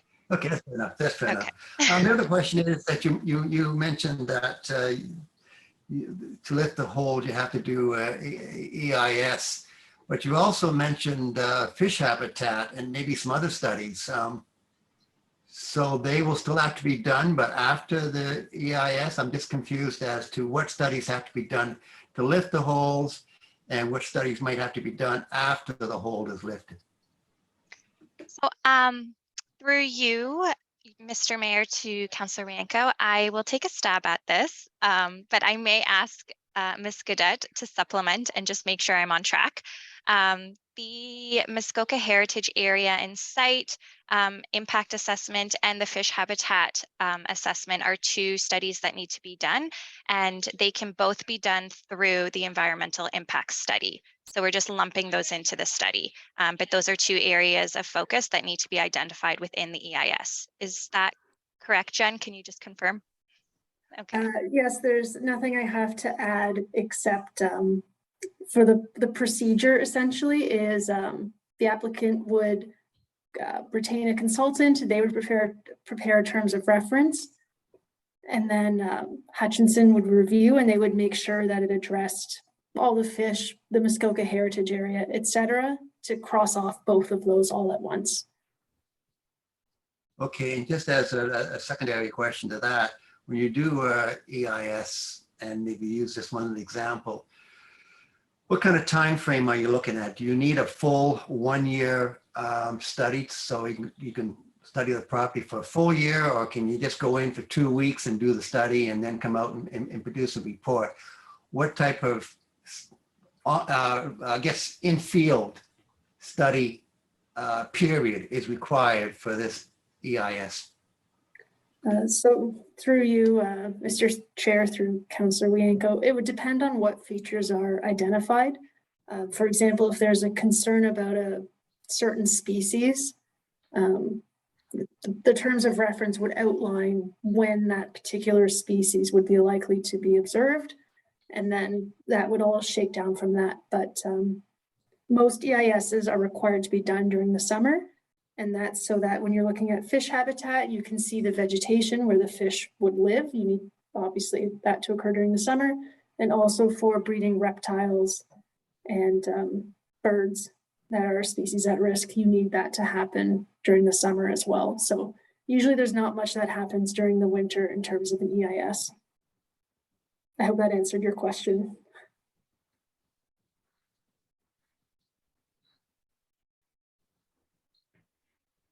All right, thank you very much. Well, Councillor Rankle's muted himself, so I think you have answered his question. We're going to go to Councillor Jarvis, please. Thank you, and thank you for the report, Ali. I had the pleasure of talking with Ms. Bez Piaco yesterday, and obviously, as we have already discussed, I'm being repetitive, I know, we're getting a couple of applications here that caught between when they were put in and when the OLT decision came down. And so we're cut on this one. I know that, and I'm asking Jen for your reassurance on this, that an EIS is going to be required one way or the other. The EIS is likely not going to be able to be done until next summer based on personnel availability and time of year. So whether we defer this or accept it as is, the net result to the applicant is basically the same with regards to permitting. Have I got that right? So I saw the nod of the head. So I just wanted to let Ms. Piaco know that despite the fact that we're deferring this, and it seems disappointing in that context, that the net effect is not any different to us allowing it to go through today and lift the hold. One way or the other, the environmental study is going to have to be done before anything further occurs on this site. So in my mind, deferring it is in line with what we're currently looking at with regards to making changes at our end. And again, the net result to the applicants is no different one way or the other. I hope I've got that correct, and I'm hoping that if I don't, somebody will correct me. Thank you. Thank you. Councillor Cooper, please, followed by Councillor Wojcik.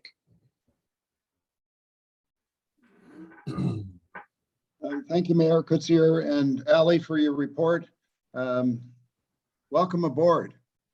It's so nice to have such wonderful new faces at the township. I'm glad to hear that you're a planner number one, not a planner number 100. We think you're number one. And also, you know, you talked about the sea, and Georgian Bay is almost like a sea. In fact, bigger than some of the seas that we see around, so to speak, around the world. So there you go. See, you weren't far off. Anyway, I'll let Lather behind me. I just wanted to say welcome aboard, and I appreciate your report, and I think circumstances are such that I completely concur with the suggestion that you've made. So thank you for that. And Jen, for your comments too. Thank you. Councillor Wojcik. Thank you, Mr. Mayor. And Councillor Jarvis said if anybody could correct him, that he would appreciate it. And I would certainly suggest that there is more difference in the outcome based on our decision today. If I was a property owner looking to develop my property, I would move to have the H removed, the holding symbol removed, as soon as possible, so that I would be able to procure or secure a builder, a septic bed builder, a dock builder, all those things that are now going to be pushed back even further. And maybe she will get the EIS done late in the summer, but then she starts to phone around to find contractors. Everybody's booked up for the following year. The repercussions of our decisions have a downward fall right down to the developers. And we hear it now from our builders, our businesses, our commercial entities in this township, that they're starving, they're going elsewhere because of us holding up the process so long. I'm not going to reiterate the fact that our bylaw says you have to have a survey in order to lift the H, but piling on more conditions isn't helping the situation any. So Mr. Jarvis, that would be my rebuttal to it doesn't really affect the outcome. Thank you. May I respond? You may.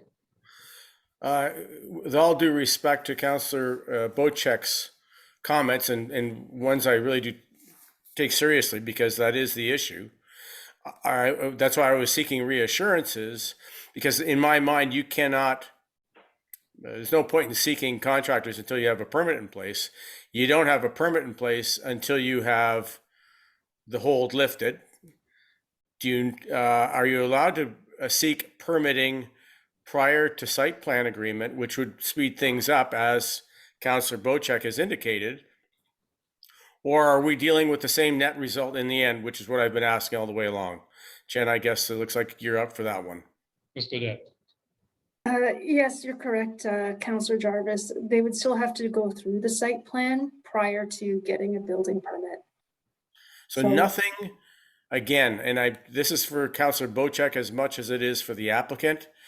There is no delay, no difference, excuse me, in the permitting process timing based on deferring this versus approving it and having the applicant can go through the same study requirements at the site plan agreement. I've got that right, correct? I really am seeking this assurance for this applicant because she's one of my constituents and I want her to vote for me. No, I want to make sure that things are in place so that there is no further delay by us deferring this than there would be if we accepted it. Yes, the only stipulation would be the election, and then also there could, depending on when everything was ready to go, you might have to wait for that next council meeting, right? So that aspect of it, but it would only be a matter of weeks in that case. The fact of the matter is, by the looks of things, an EIS is not coming forward, likely to be available this year, this summer, just due to the availability of people to do it, unfortunately.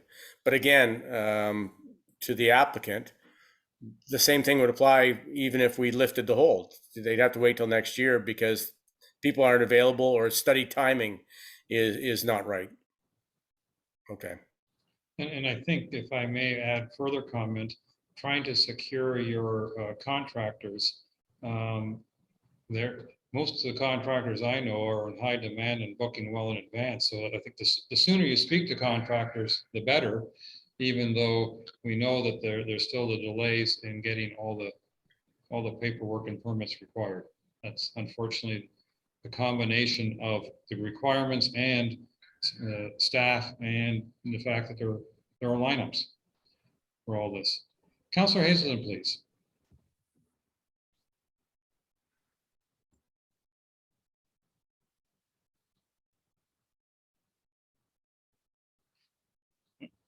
You're still muted, sir. Jeez, I unmute, then I mute, then I unmute, then I mute. Okay, I would like to offer accolades not only to Ali for her good report, but specifically to Councillor Jarvis and Jen Goodette for helping us get to the truth of the matter on timelines and impacts and things like that. Sadly, bad news is not generally well received, but the bad news is coming whether we like it or not. And the deferral has no impact on the bad news of the studies that are required and the timelines and the contractors that are going to be required to get there. So thank you so much for getting us to this truthful, factual state. And we need to continue down this path. Thank you.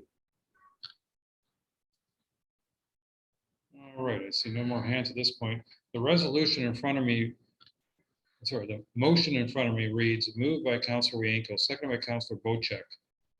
Be it resolved, the council defers zoning bylaw application ZVA Z22 2022-03 for 8006 Island 1810, pending submission and peer review of an environmental impact study to the satisfaction of the township. Ms. Bezpiak-Atko, sorry. I want to ask a couple questions. Please. First, let's say if we get the fish study done this year, can we work on a site plan and submit the application for site plan as, like, you know, just when we have that fish study and the removal H2, let's say, together? Mr. Cadet. Yes, you can submit it. We just can't approve it until the zoning is in place. So we can review it concurrently with your application for the H removal, kind of keep that off to the side. And then as soon as the appeal period would be over, actually I believe there is an appeal period for H lifts, but once it was in effect, there goes your stamp on your site plan. Yeah, just because the timeline will move faster in this case. And last question, the ISS, it's supposed to be a full or scooped?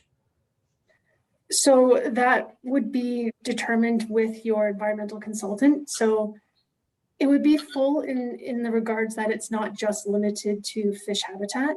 So you'll be looking at the whole property.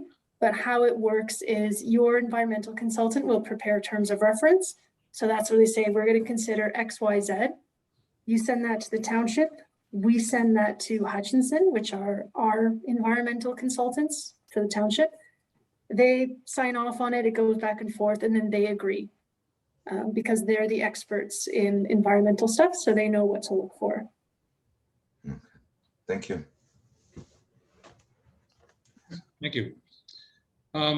Council, do you require me to read the motion again? Any final comments? I'm going to call all in favor. 1, 2, 3, 4, 5. Got at least 5, so that has carried. Thank you. And once again, thank you to our new planners, all 3 of you, for your presentations. And we look forward to hearing further from you in the future and greatly appreciate all the work you've done. Welcome to the Township of Georgian Bay. I understand there's no new business or bylaws to be considered in this at this meeting, which means we're going to the confirming bylaw. So I have moved by Councillors Hazelton, seconded by Councillor Cooper. Be it resolved, the Planning Council adopt bylaw 2022-067 to confirm the proceedings of the July 12th, 2022 Planning Council meeting. All those in favor? And that is carried. And I have moved by Councillor Rienko, seconded by Councillor Bocek. Be it resolved, the Planning Council does now adjourn at 12:54 p.m. until August 9th, 2022 at 9 a.m. or at the call of the chair. All those in favor? And we are now adjourned. Thank you very much.